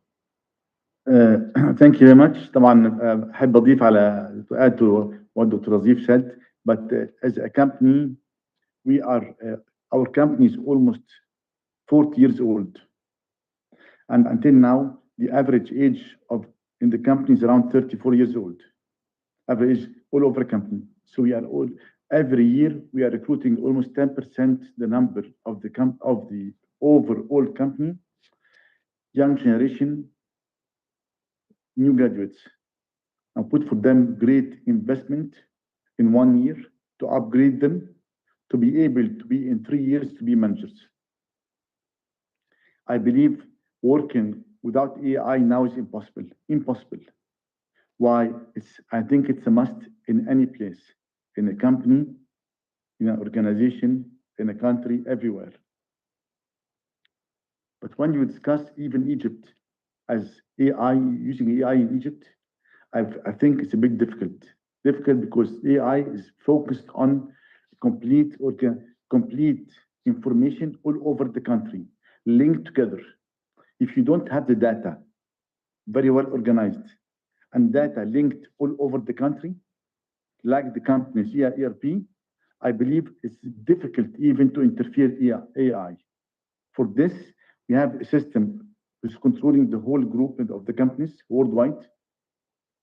And we have AI department, which is around 40 or 50 engineers. And we are expanding this department, focusing with all departments worldwide to see how they can benefit from this. And it has to be coming from each department inside. They have to say how they can use AI. So this department is working with each department, try to take the best that we can focus really on how to use AI in everything in the group. By the way, وزير السعادة بتاع الإمارات, it's an AI. It's collecting information all over Dubai and see how to make the people happy. And collecting information on if you want to make the بطاقة certification or want to make, let's say, attorney, how many time you take, if you are happy or not happy, how to use the timing, and so on. So I believe, no, it's a must. Working without it, I think in the future would be very difficult. Thank you, Engineer Ahmed. Really appreciate it. So one final question on the AI I'd like to get your opinion about. You go back, and when you were a prime minister and the AI is booming like now, think about it. and you control all the public services in the country. Which one area you say, I want to deploy AI here now, and one area you say, I don't want to deploy AI here now. So what do you think? That's a tough question. I would say education. There are a lot of opportunities there. But again, you have to do it in a structured way. You know, I have a 14-year-old daughter. And the easiest things for her, if they get an assignment at school, to go in, write and gets the whole report and gives it away. What added value did she get? Near zero. So I advised her, I told her, use it, but write your own report. So it's very important to be careful how to use this in education, but it is a big opportunity. The amount of knowledge, if you look at the generations, these new generations called the millennia or whatever, look at them today. They can conduct, I mean, you can sit with a 10-year-old or 20-year-old and they really know how to discuss with you. So there is benefit. There is benefit. But how to structure it within the school system, within the university system, that's where you need. And of course, there are AI programs now that can tell you if you're cheating with AI or not. So it's that kind of regulation. But education is the place to go. And the place you should not use it?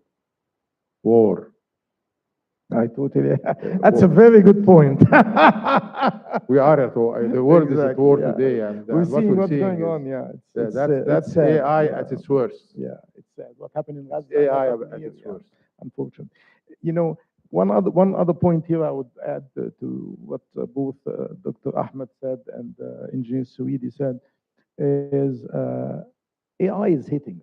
So I was having dinner with one of my friends. He's the chairman of Qualcomm. You know Qualcomm.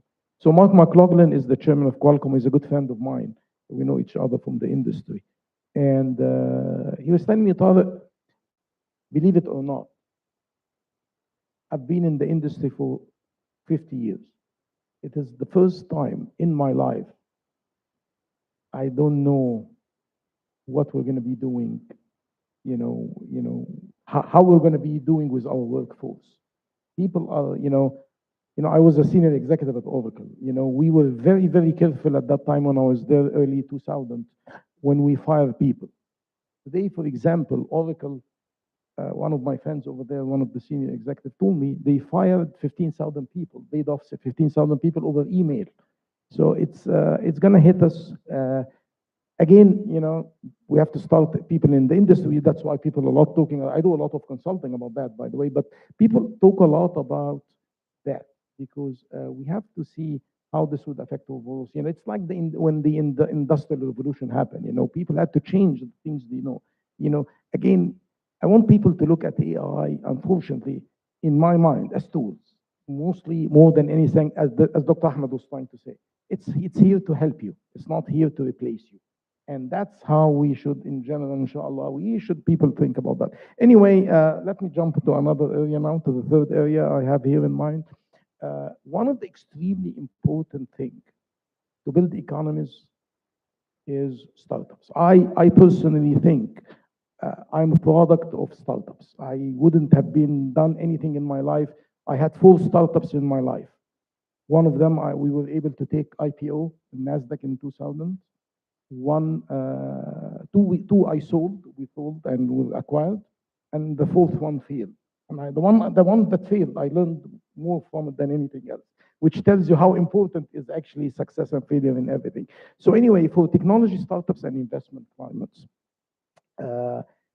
we built TEAK when you were the prime minister. We built TEAK, the technology innovation, and we at that time I remember I was the first founder of this TEAK, the Technology Innovation and Entrepreneurship Center, and I was the first CEO. And one of the things I was always trying to do is the regulations, how to do that, how to help the people and things like that. So startups here in Egypt, and I talk to a lot of young, I love to talk to young entrepreneurs and things like that. they cite regulation as the biggest obstacles. So in your mind, what would the two things or three policy changes you can do to unlock that? What do you think? To unlock the growth with startups? Well, again, first of all, let me say that Egypt has taken strides in that area. I mean, today you hear about so many startups coming up than you had 20 years ago or 30 years ago. I remember when I came as a minister, we were very jealous of our cousins, the neighbors, because they had so many startups from a very small country, and we had none. But now things have changed, and they are changing maybe slowly. The financial world has a very important role to play. Moving from the standard banking systems that exist, the legacy systems, into venture capital, into financing, is a very important part of that. That did not exist actually, and does not exist to today in many African countries. But it's happening. You are seeing it a little bit more. You're seeing investment companies coming in, you're seeing investment companies going into startups.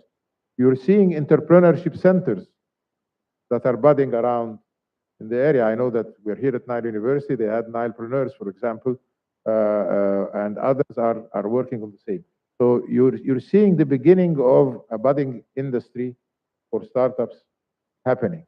But I agree with you, there are many obstacles in the way. The governments have to move quickly to remove those obstacles as much as possible. You need to sit with the startups. You need to understand their mentality. You need to understand what it means, as you said, to fail. Failure is not something bad. It's not bad.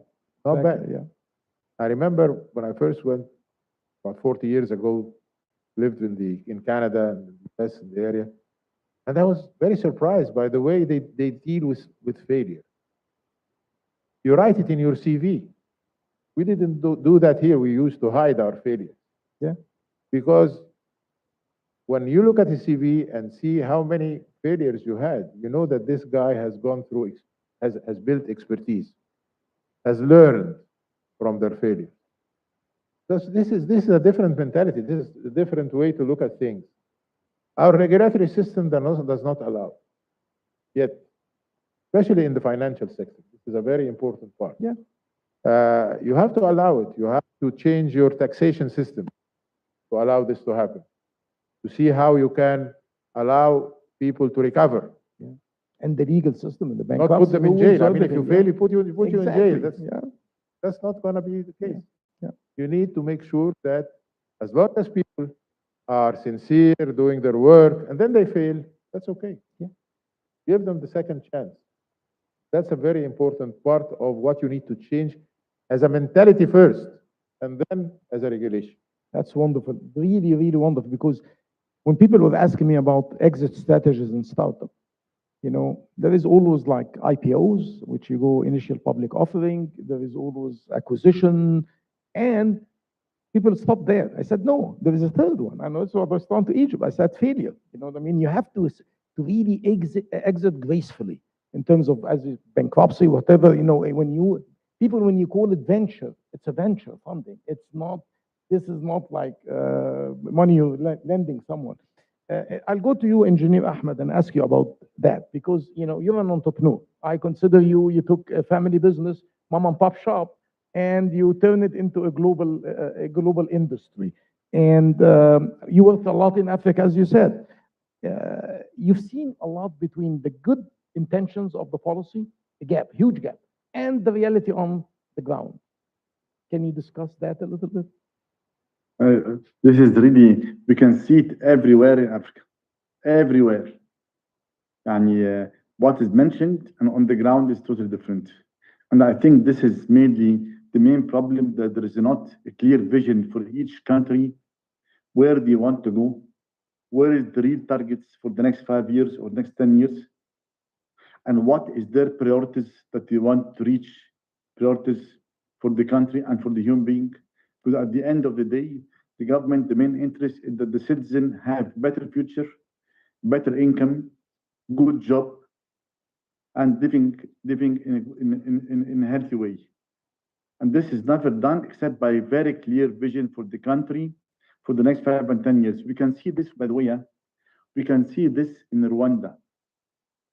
In Rwanda, if you see it, Rwanda doesn't have anything. They have nothing. Really, they have nothing. But they have leadership.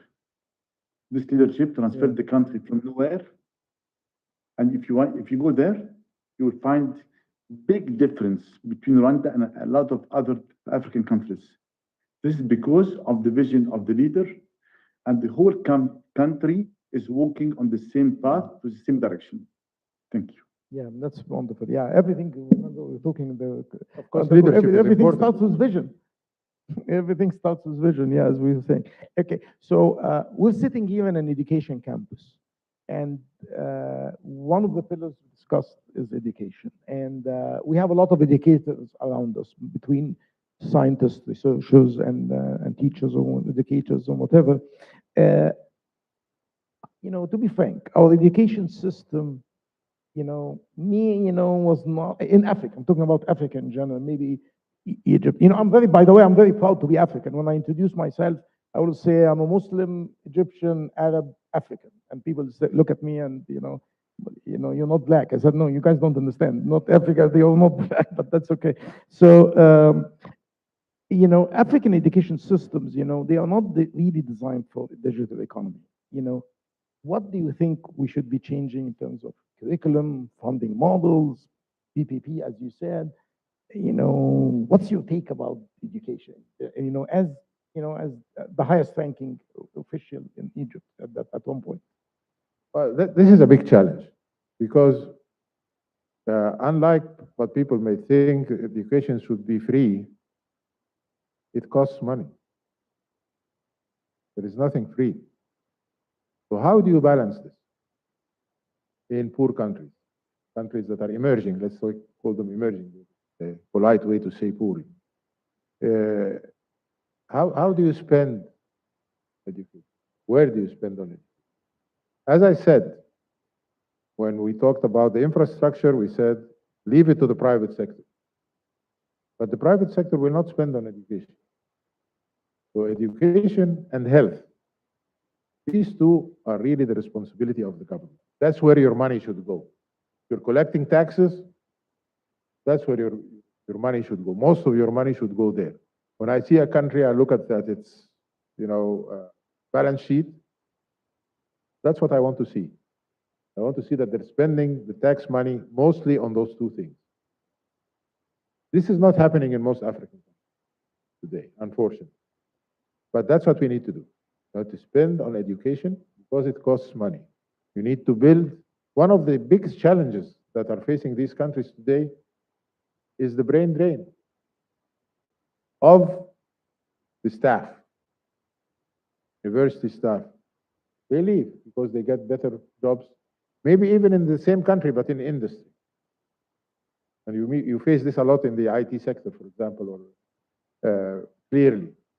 Most universities are struggling to be able to get staff, qualified staff, to teach the new generations. This is a big problem. This is a big challenge. And unless you can compete with them in terms of what you pay them, a staff member, it's skewed around the world, but not to. So we need to change this. This needs to change. I haven't seen anything being done about that, unfortunately, recently. In Egypt, we managed to do some things. For example, we created the regulatory body for the quality of education. That was something that did not exist before. You can now get certified by an authority here that says this is a good school or this is not a good school. That's part of it. But at the end, if you don't provide the right financial structure for education, yes, it has to be for all. But that doesn't mean that it is free for all. People who can pay, let them pay. Maybe they get a little bit better quality education. This is all over the world. But people who can pay should be allowed, especially continue their education or the academic side if they are A students or whatever. So the scholarship systems, things like that. This does not exist in Egypt or in Africa at large in a proper way. So a lot of work has to be done in this area. Wonderful. Engineer Swedi, you on the other side of this spectrum. So when you hire people, what skills, what is the skill, what are the skills gap you encounter the most? And for example, when what do you want to tell here? Like, okay, you see these skills gap, and here there are a lot of educators sitting in the room and stuff like that. So what can you tell them about that, and what really the market needs and stuff like that? Because you have experience actually. I know that about this, about your technical institute and university and stuff like that. Of course, we as a company, we believe very much in education. And we believe education is the driver of everything. We can see it everywhere. And really, if we see in Europe, of course, Europe is different because Europe have, of course, different capabilities and different financials. But they offer everybody in the country education and health the same. So my son and any other son of any person, whatever his capabilities, have the same education and same health. And after they finish, each one do whatever he wants after this. So I believe, of course, I believe very much in education. As a company, we are putting all our resources, the CSR, especially in the technical education. We have over 9,000 students all over Egypt in the schools. That I believe that this is the driver of the country. We are trying to reach from 9,000 to 50,000 students the next 3 years by adding new technology in it. It's mainly it's vocational training in all industries: cables, transformers, garments, steel, logistic, everywhere. And for us also, we are focusing a lot that we recruit around 1,500 per year. Mostly of them are juniors or early talents.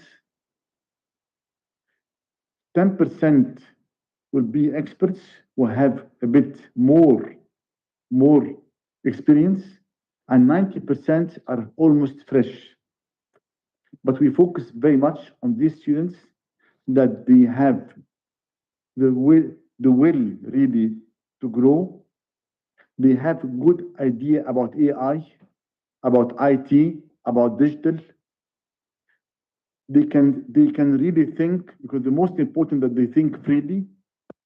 And we see from these students where they want to go for the next 10 years and to see how they think. We don't really want to recruit the traditional students.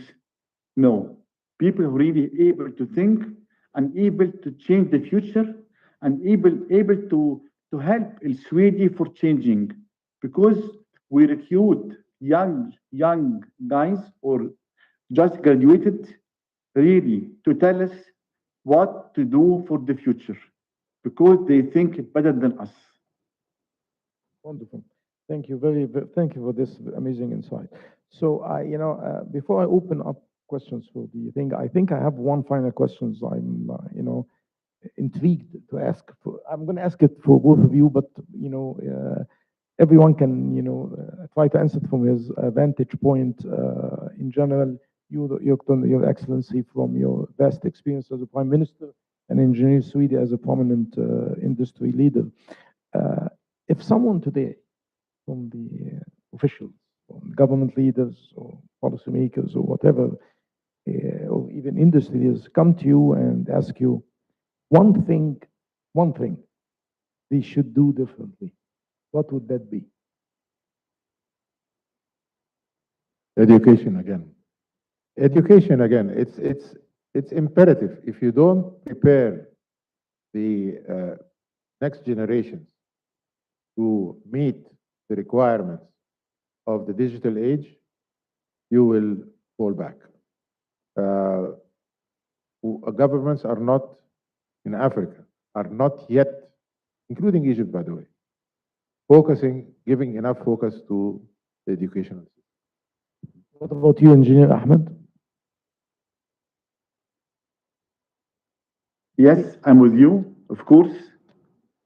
If you are not ready for the future, you must be ready with the complete young generation who is really very well, have a good knowledge about IT, about digital, about the AI, about what's going worldwide, especially in this sector. Thank you. Thank you. So I'll cheat here and I'll try to add something to that, if you allow me, Your Excellency. I got asked this question a lot. I had the pleasure to run global organizations which had like 20, 30,000 people. I had this pleasure of working with people from different parts of the world. I had my family and my kids and stuff like that. And people ask me all the time, what's the thing you do? I always say, when I wake up in the morning, I only have every day, I only have number one priority. Number one priority. Because if you don't define for yourself number one priority, you are not going to be productive. And I think with my humble input, if I can say, and things like that, living in a lot of countries around the world and things, in Africa, I think we tend to lose the focus. And tend to lose the focus on the priority, you lose productivity. Because our bandwidth is very limited. We are human beings. Allah created us with a very limited bandwidth. But so we have to focus on that. And I think that's, I wanted to add this, I'm sure. So that's something, thank you for allowing me to do. I'm going to open it for, for a couple, before I close. I have time to take 2 or 3 questions max. So I'd like to open the floor. I can see the acting president of the Nile University wants to ask something. You're the host, you should not ask, but that's okay. And then Dr. Hassan Al-Khalla. Okay. Dr. Assam and then Dr. Hassan Al-Khalla.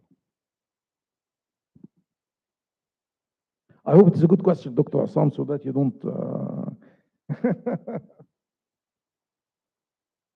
As long as the question is not for me, it has to be for His Excellency Dr. Nazif or Engineer Suidi, okay?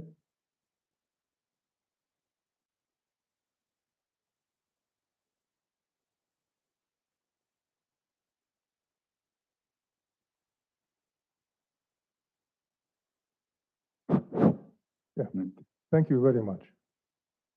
First of all, I have to apologize because I'm not Ain Shams graduate. I'm from Alexandria. Wow, that's even worse. So am I still allowed to ask questions or? It's okay. Thank you. It's okay. Much. Thank you very much. It's okay. Dr. Nazif, thank you very much. Is it Alexandria okay? I was born in Alexandria, so I'm biased. Thank you very much, Dr. Nazif, for your presentation about Africa. Since I was born, I was not born yesterday, and I hear that Africa is behind. That was about 70 years ago. It seems to me that Africa doesn't have a voice to talk about it. They don't have an owner to talk about Africa as Africa. And I feel that, thing begun is half done. Isn't it time now to have a collective, whatever leaders, committee, any organization that talks on behalf of Africa to handle these questions? Because it seems that it is dragging on and dragging on. Even in our session today, we talked about Africa for a while, and then we shifted and talked about technology, and then we came back. Africa has nobody to talk about. Have nobody talk about her. Do you have any idea how we can form a consortium, or we can form an organization that talks about Africa and sets a strategy for the development of Africa? Because I feel that even the country, the African country, they can complement each other if we have a good strategy. Anybody thought about this? That's my question. Well, there are organizations. On top of them is the African Union, the Atحاد الأفريقي. It exists. It has existed for at least how many years now? More than 30 years, I think. I personally, when I was prime minister, I attended many of the summits. Actually, they hold two summits every year, one in January and one in July. The one in January always takes place in the headquarters of the African Union, which is in Addis Ababa. And the other one rotates around the African countries in July. And we here in Egypt, we actually hosted it for maybe 3 or 4 times. So the body is there. The problem is not with the, and by the way, the African Union has many, many departments. It's like the United Nations. And I mentioned that lately they have a strategy for the digital transformation of Africa that exists. I mentioned that this strategy has been financed by the World Bank. So there are many. We have the African Development Bank. There is a bank for the African countries, for the development of African. So these things exist. The problem is not there.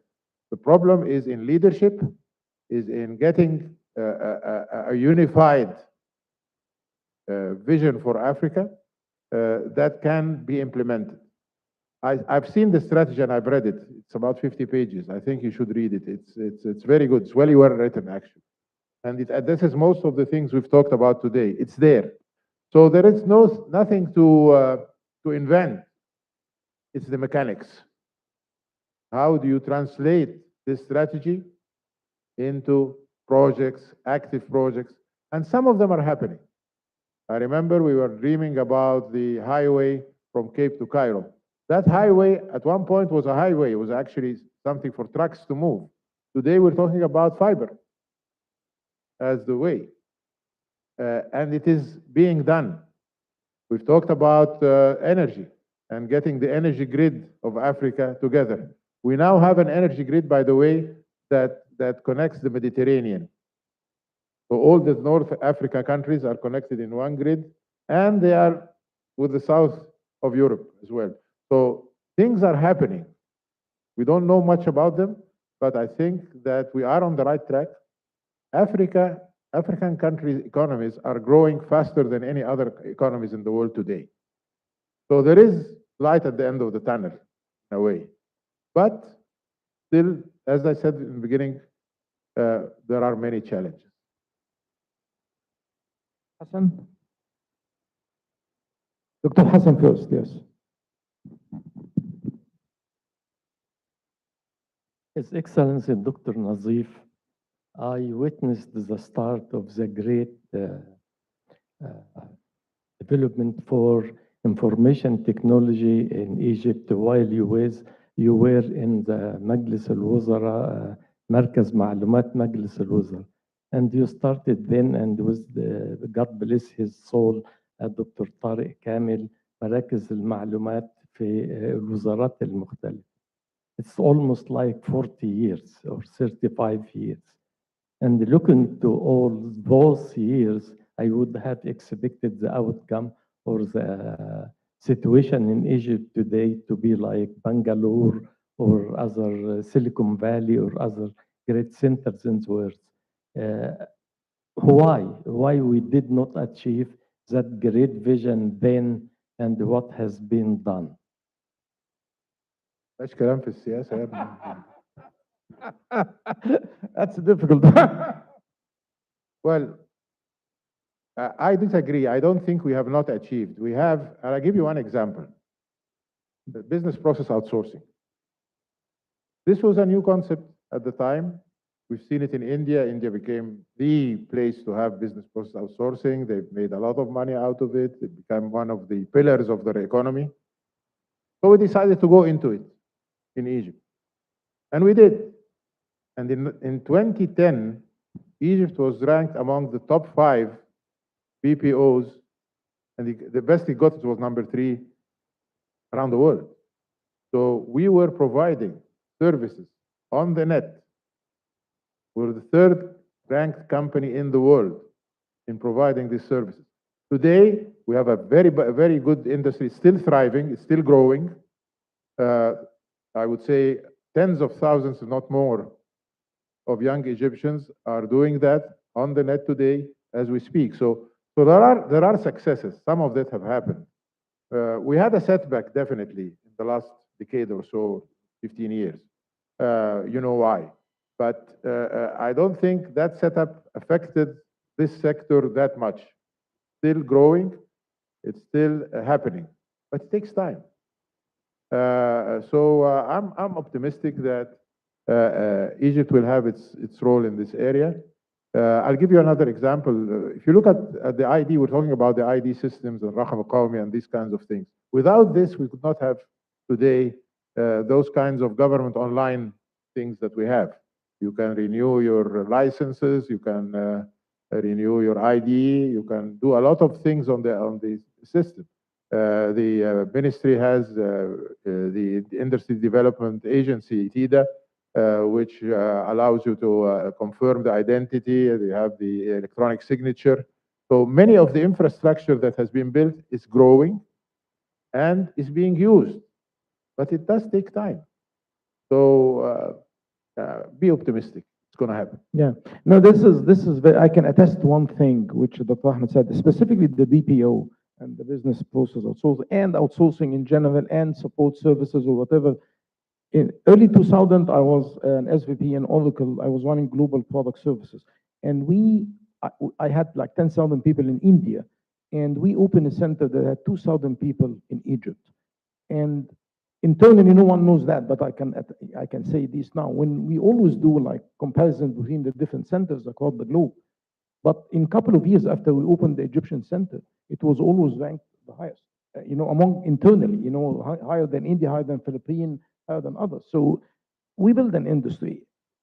By the way, and this is data and these are facts, the center that I opened in 2002, 2003, that has 2,000 people, Oracle closed today. Oracle doesn't have the center anymore. That's sad, of course, but as I say, we have a competitive advantage and we should use it. Yes. Okay. So now, one final question, please. Yeah, thank you. I will be Okay, quick. I'll take one more. One on one. Okay. I think, did we lose Engineer Suwidi? I don't see his picture, but that's okay. Yeah. Thank you very much for all your advice and comments. I fully agree. We all agree with what you say. I want to go to that vision point that the colleague made earlier, linking the whole problem to governments. I was born in South Africa, more or less the age of the president of the university now. So I experienced from childhood the freedom African countries got from Europe, their colonies. And what we experience from the South is probably the reality of the problem that we sit with in this panel session, and that is the governments that we still have in the southern part of Africa specifically. They are still totally focused on the political motives of colonization, decolonization. We experienced that, and I will give one example. I don't want to mention too many country names, of course, for reasons, but Zimbabwe is an exact example of what we sit with. The government there was a second generation of the freedom government, Mr. Mugabe. And still today, you have exactly the same policies, the same visions, the same drives. Zimbabwe used to have one of the middle-rated university systems in the African continent several decades ago, higher than South Africa. Today, they are in the lowest category. When you talk about education, the critical thing in building Africa, I fully agree with that. But unless we go to most of our neighbors in the so-called SADC area, part of the AU, we will never solve this problem. We have to change, and I fully agree with the very first comment of you on the screen now. 100 years, that's possible if you don't change the mindsets of governments, and you don't change them in one generation. That we experienced from South Africa. It seems like 2, 3, and sometimes 4 generations before you get to these value systems that you advise us with. And obviously, that's what we are supposed to So do. maybe I'll take your opinion, Dr. Ahmed, and then I'll go to Engineer Suwidi also to... No, I completely agree. Governments who are focusing on the political side, yes, we all went through the liberalization area or the liberation from the area 50s and 60s and 70s. But that we need to sort of break free from that. We need governments who don't do that will suffer for sure. And we have the example of Rwanda versus Zimbabwe. That you can see the difference there. Leadership. What I disagree with you is that it takes generations. It does not take generations. One leader can change this. Yeah. Engineer Ahmed, do you want to comment? Yes, of course, as His Excellency said, success begins with a guy, with one person, either a country, either a company, either anything. There is a guy that he choose the right management, choose the right team, and put the right vision. And you can see it all over. And I believe that in Africa, they have to focus, in my point of view, that they push private sector to invest in education and health. Now, until now in Africa, most of the governments wants to do education and health by themselves. And they don't have the expertise and they don't have the finance to do so. So I believe if they put the regulations to support private sector to invest in education and health, and they give them some of the things that, example, give them leasing land for 100 years free. If you put really good investment, you must have a good reference worldwide or reference in this. You can support you with 10 or 20% of the, let's say, investment. They can subsidize the first 5 years some of these students. If this could be done by the government and put clear rule how to support this, I think this can be a big game changer in Africa and can really change the whole Africa. And we can use all this people who's not working to be very positive and to bring revenue for them and for their families. Thank you. Wonderful, wonderful. Thank you so much. So we have two questions. I'll ask Dr. Muhammad. I'm sorry, he has the microphone, but I owe you a question, so you'll ask your question. Dr. Hemant, go ahead. I just want to say something, Yani, about what Excellent said. You know, things are working. I will just say one example. 2 months ago, I was trying to make a reservation with Hilton. So I'm calling Hilton 800 number, and okay. The person that is answering, you know, he had an Egyptian tone. So I said my name because I'm making a reservation. So he went through and did everything for the reservation. And then at the end, he says to me, you have an Egyptian name. I said, yes, I'm an Egyptian. And then after that, I said to him, where are you? He says, I'm working from Cairo. Dr. Muhammad, yes, thank you. Thank you, Dr. Hemant.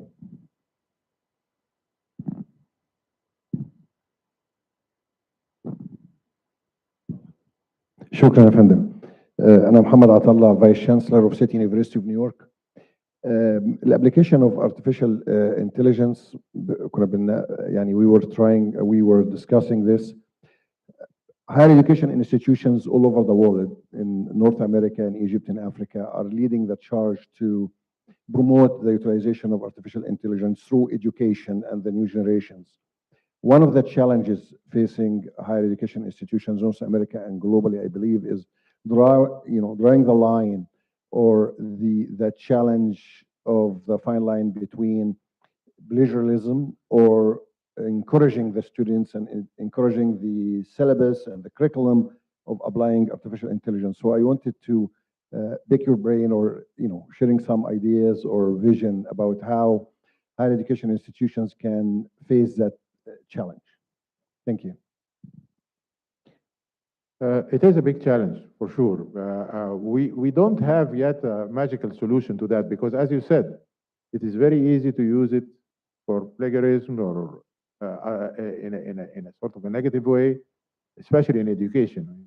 I mean, AI will solve all your problems, or you write all your reports, do many of those things. The question is, Do you learn from that or not?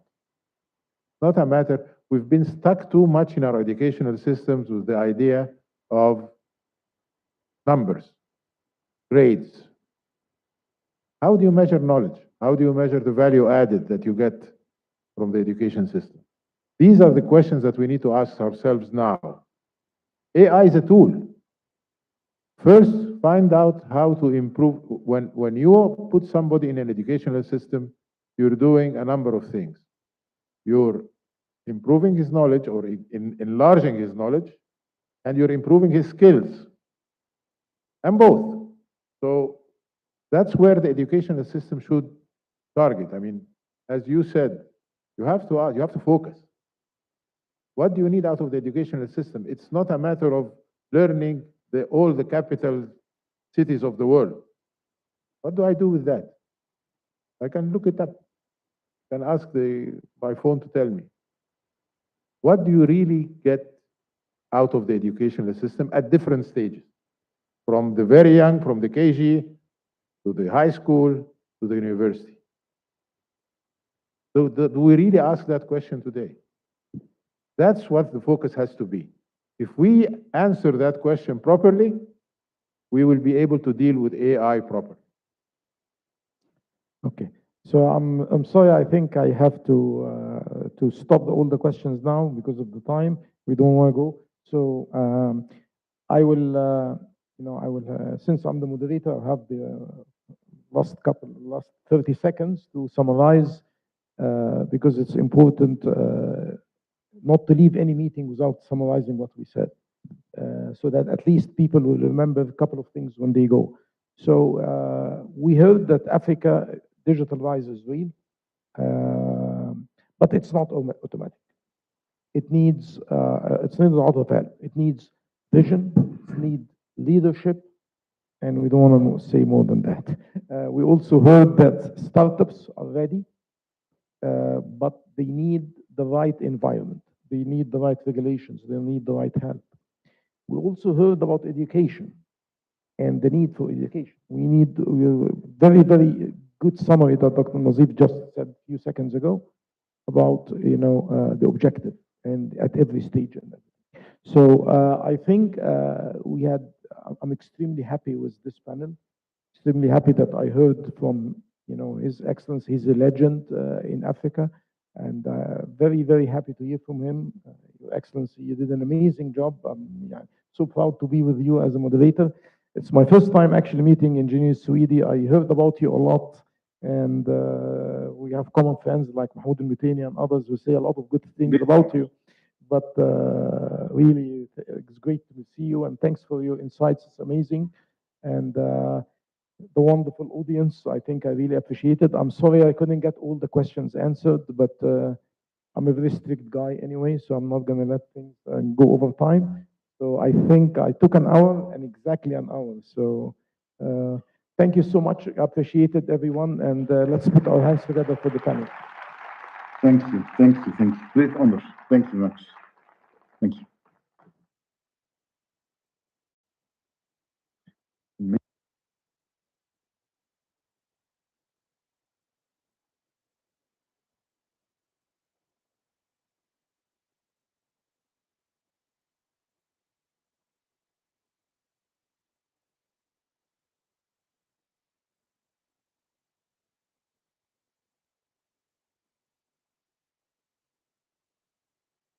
Thank you so much for this amazing panel discussion.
And now Dr. Tariq Saadani will honor Dr. Ahmad Nazif.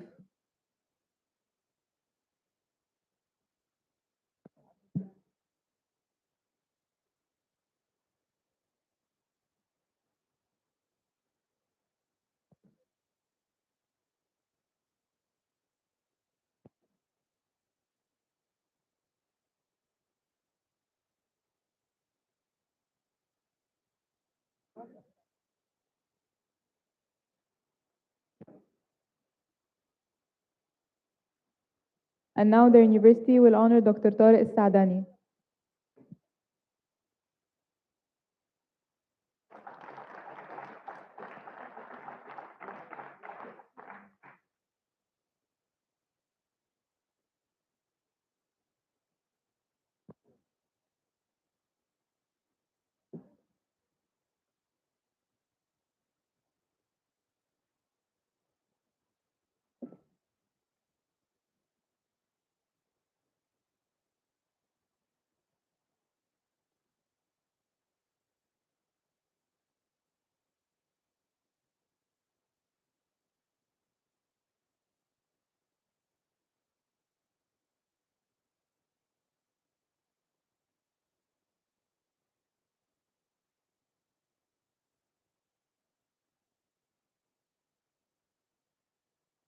Now I would like to invite our program chairs to the stage. Dr. Leon Pretorius, Program Chair, IMED Board of Directors and Professor Emeritus of Management of Technology at University of Pretoria. Dr. Hiba Qaoud, Associate Professor of Management of Technology and Director, Electrical Property and Technology Transfer Office at Nile University. Dr. Tainius Pretorius, Program Chair, Member of IMED Board of Directors and Professor of Management of Technology at University of Pretoria.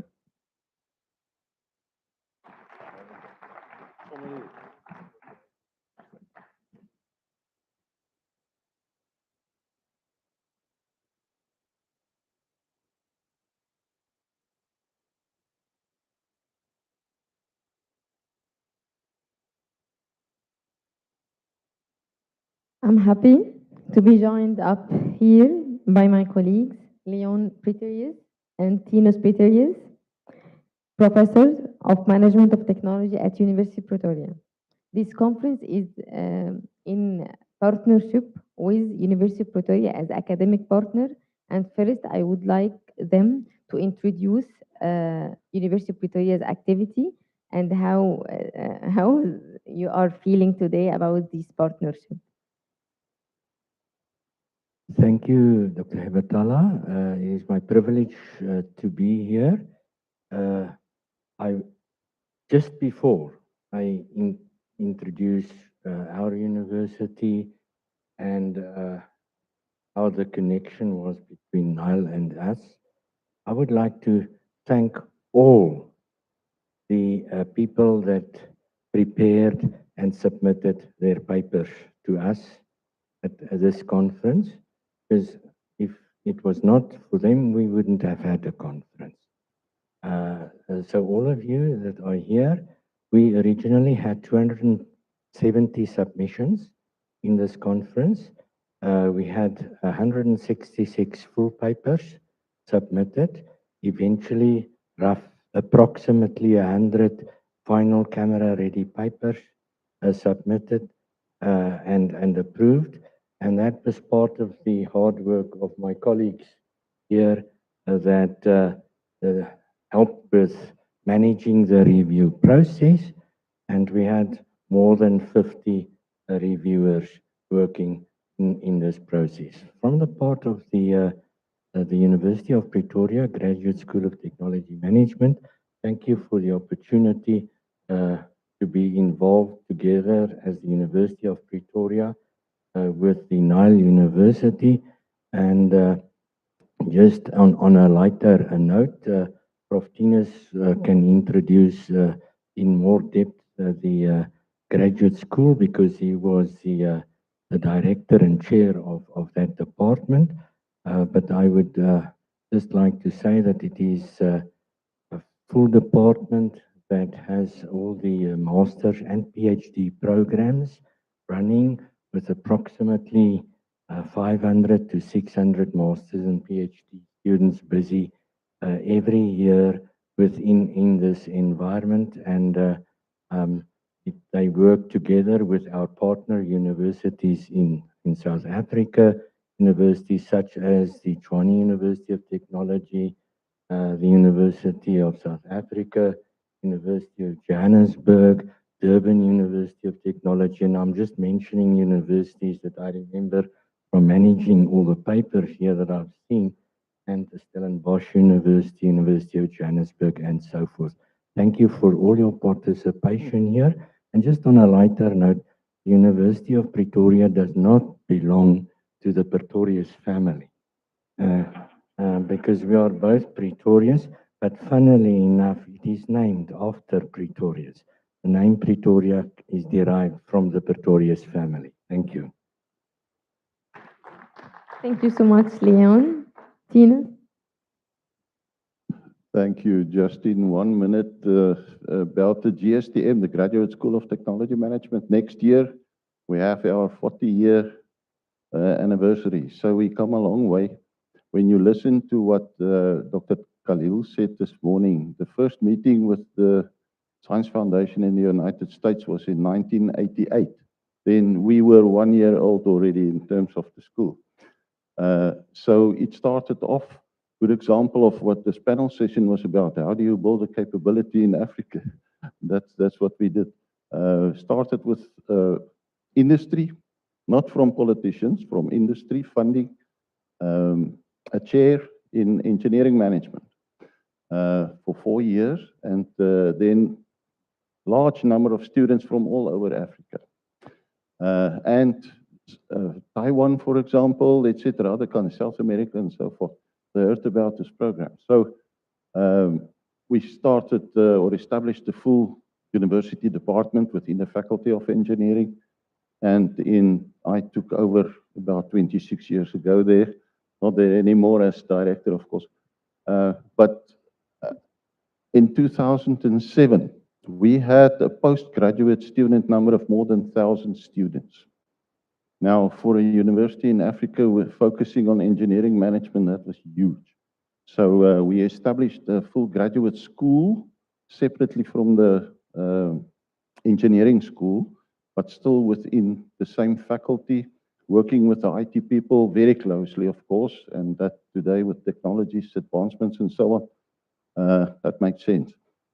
So the GSTM, of course, went through many cycles, etc. One of the things we did was to split the educational stream. So large one at the moment, still the engineering management, of course, but then we focused on project management as well, engineers and scientists and so on, IT people, and also a very specific technology management stream. So we differentiate between engineering management, focusing more on the systems engineering and all these things. Leon, the leader in that field in South Africa, and then in technology management.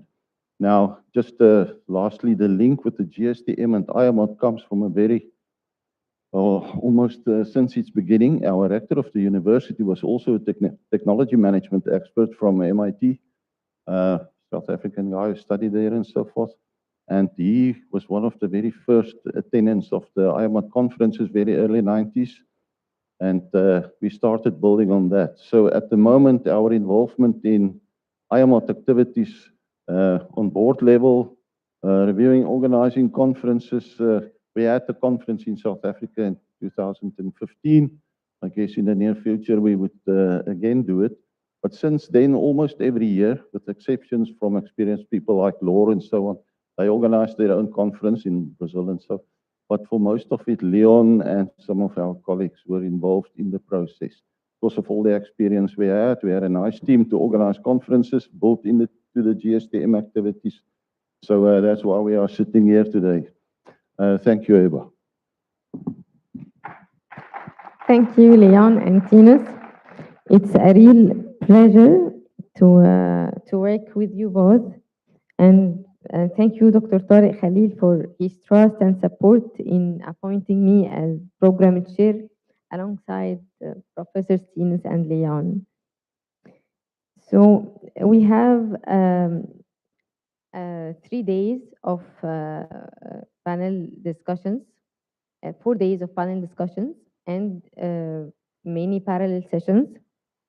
So it has been both a challenging and wonderful experience. So Leona and Tinas, it has been a pleasure to work with you on the submissions and reviews. I appreciate our joint efforts, and it's nice to finally see these papers come to life today. So thank you also for our committee of reviewers who helped us a lot in reviewing around 150 papers. And I would like also to thank Dr. Aisam Rodi, acting president of Nile University, for his leadership, as well as the dedicated ANU team, Hazy and Omar, and the marketing team, led by Habiba, and the logistics team for their efforts in coordinating this event. We have had a fantastic start with a successful PhD colloquium thanks to the dedication of our hardworking committee. I truly enjoyed working with such an amazing team, Dr. Laure Morel, Dr. Ana Simon, Dr. Idris, and Dr. Mauricio Camargo, and Dr. Maria. And thanks for the speakers who gave us insightful workshops during the PhD colloquium.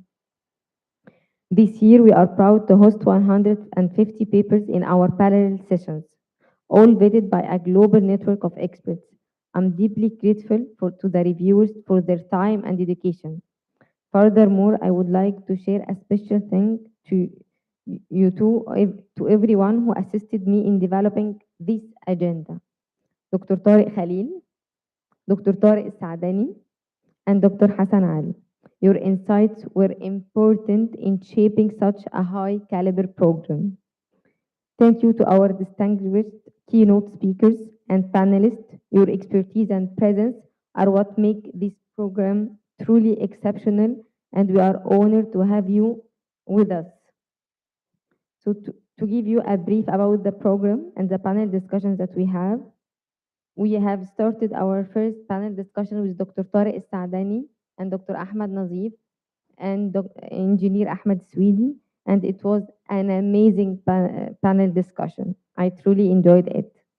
Then we have a speech by the Ministry of Finance, and we have also a panel discussion that is related to technology, the technological what's going on in the world. So we are talking about politics and technology advancement. For the second day, we have several panel discussions that we will discuss together about the IP in the intellectual property in the age of AI. And we have also a panel discussion on strategic policies for advancing and accelerating technological advancements. And we have another panel discussion on bridging the gap between ISO management systems, technology, and innovation. And we have also a very interesting panel discussion related to the editorial panels led by Dr. Gita. And I am sure that you will enjoy it. And also we have a panel discussion that is related to the applications of artificial intelligence in academia, and a panel discussion on the application of artificial intelligence in industry. We have also some keynote speech by Engineer Muhammad Shamrukh and Dr. Huda Baraka, and I hope you will get to know from their experience beautiful, great insights. And I believe that we have also the parallel sessions that we have divided together for the papers from researchers from different countries. I think we have around 45 countries who participated in these parallel sessions. We have divided it into main sessions based on the topic of the papers that have been submitted. So we have, for example, a parallel session that is related to entrepreneurship, another parallel session that is related to entrepreneurship and innovation, artificial intelligence application, technology road mapping, technology transfer offices. So all the sessions are are we, are we are discussing mainly the core elements of the science of management of technology, from technology assessment, from technology road mapping and foresight, from innovation management and entrepreneurship, and I think also we have this is what I have in my mind for the agenda. So I believe that it's time now to give a great thank you to the speakers and the panelists that they have dedicated their time to give us to share their experience with us and to talk on those important topics. And I look forward to the vibrant discussions to come. I hope you all enjoy the conference.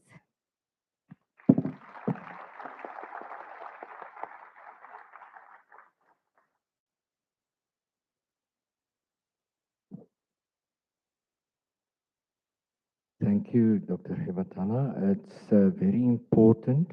One of the issues that I want to emphasize, especially with the parallel sessions, it will be quite hectic in the sense that there are quite a number of papers in there. So just make sure that when you go to the parallel sessions to prepare, present your papers, you go in early and check that everything is available, and also the transfer between the paper presentations will normally have to go very smoothly because it's quite a number of papers in there. And then also, yes, with all the work that Dr. Hibatala has done, there will be changes because we had to also accommodate the virtual presentations. And by the way, we also welcome all our virtual participants into these sessions and the presentations. But you must just check before if there have been any changes in the program in the registration area. Just check that if there have been any changes before, and whether if there is a situation where maybe your paper does not appear in the program, contact any of the three of us, and we will make sure that you are allocated in those different sessions. Thank you. Shukran.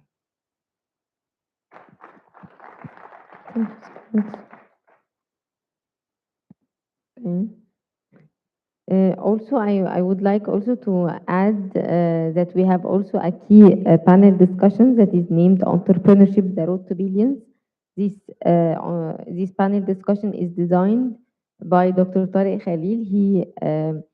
He invited his colleagues as billionaire, and they will share with us their success stories. And also, we have a panel discussion that is in cooperation with the National Council for Women, that they will talk about cybersecurity in agentic artificial intelligence economy. So I would like to thank Dr. Tariq Saadani, who helped me a lot, and Dr. Tariq Khalil in designing this program, and Dr. Tines and Dr. Leon for the parallel sessions. And thank you also for the session shares that they have accepted to session share for the parallel session. Thank you for dedicating time to listen to the research papers and to contributing to the success of this event. And last but not least, I would like to thank Dr. Breno Nunes, the president of the IMOT, for his trust and in believing in the Egyptian team for having this responsibility for arranging such a big event like the IMOT. Thank you so much, Dr. Breno. And Dr. Tariq Khalil had just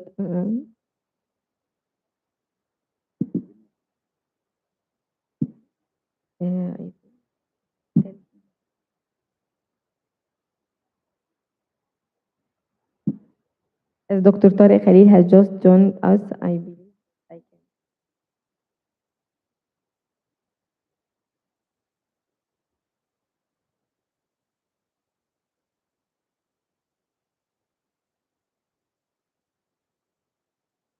Dr. Tariq, I'm happy that you are here. So I would like to thank you for your trust and support in appointing me as program chair alongside Professor Tines and Leon. I'm deeply grateful to Dr. Tariq for his confidence in my capability and for giving me the opportunity to take on this role for such a significant conference. It's an honor to work with the visionary who founded the Graduate School of Management of Technology at Nile University in 2006 and, and who continues to wave the science of MOT into the very DNA of all the university's activities and educational programs. Thank you, Dr. Tariq.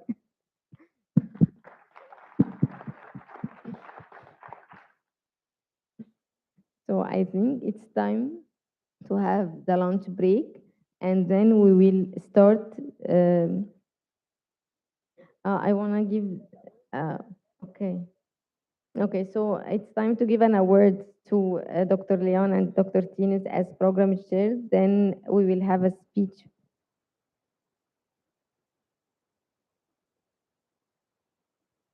Ministry of Finance. Okay, and we will be having a keynote speech by the Ministry of Finance. Then we will go to the lunch. So it's time to give the award to Dr. Leon Preterius. Thank you so much for your efforts.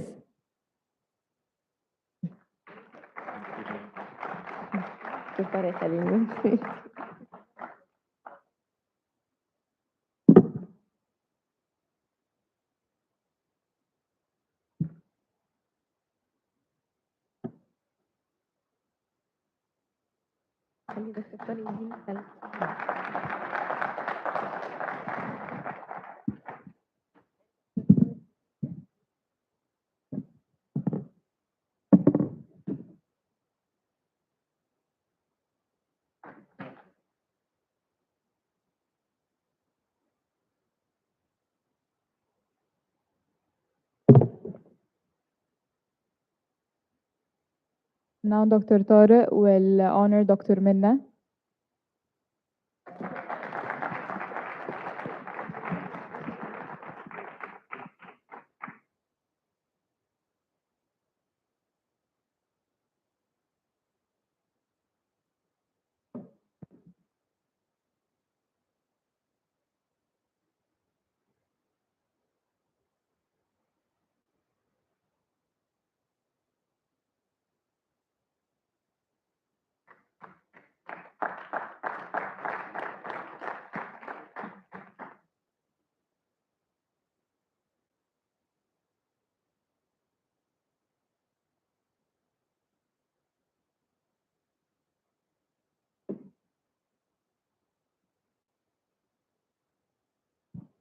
And now we will invite Dr. Tariq Sadani on the We'll now invite Dr. Tariq Sadani on the stage to introduce the Deputy Minister of Finance.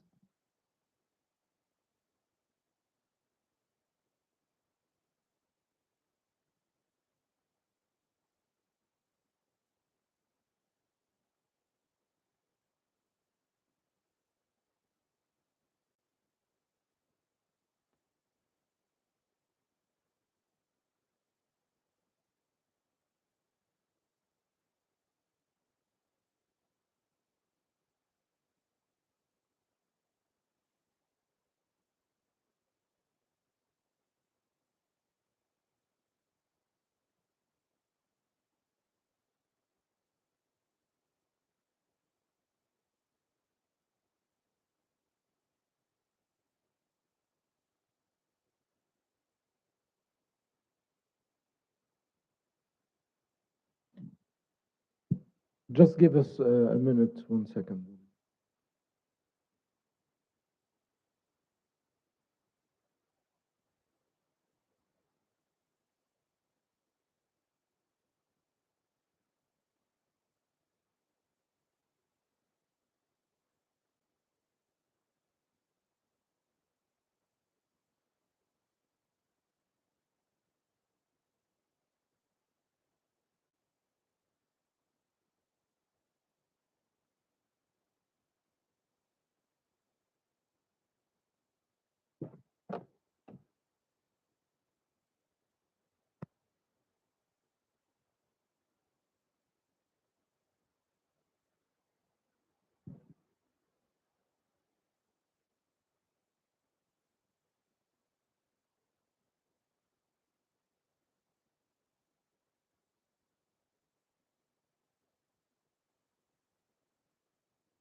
Yeah, yeah.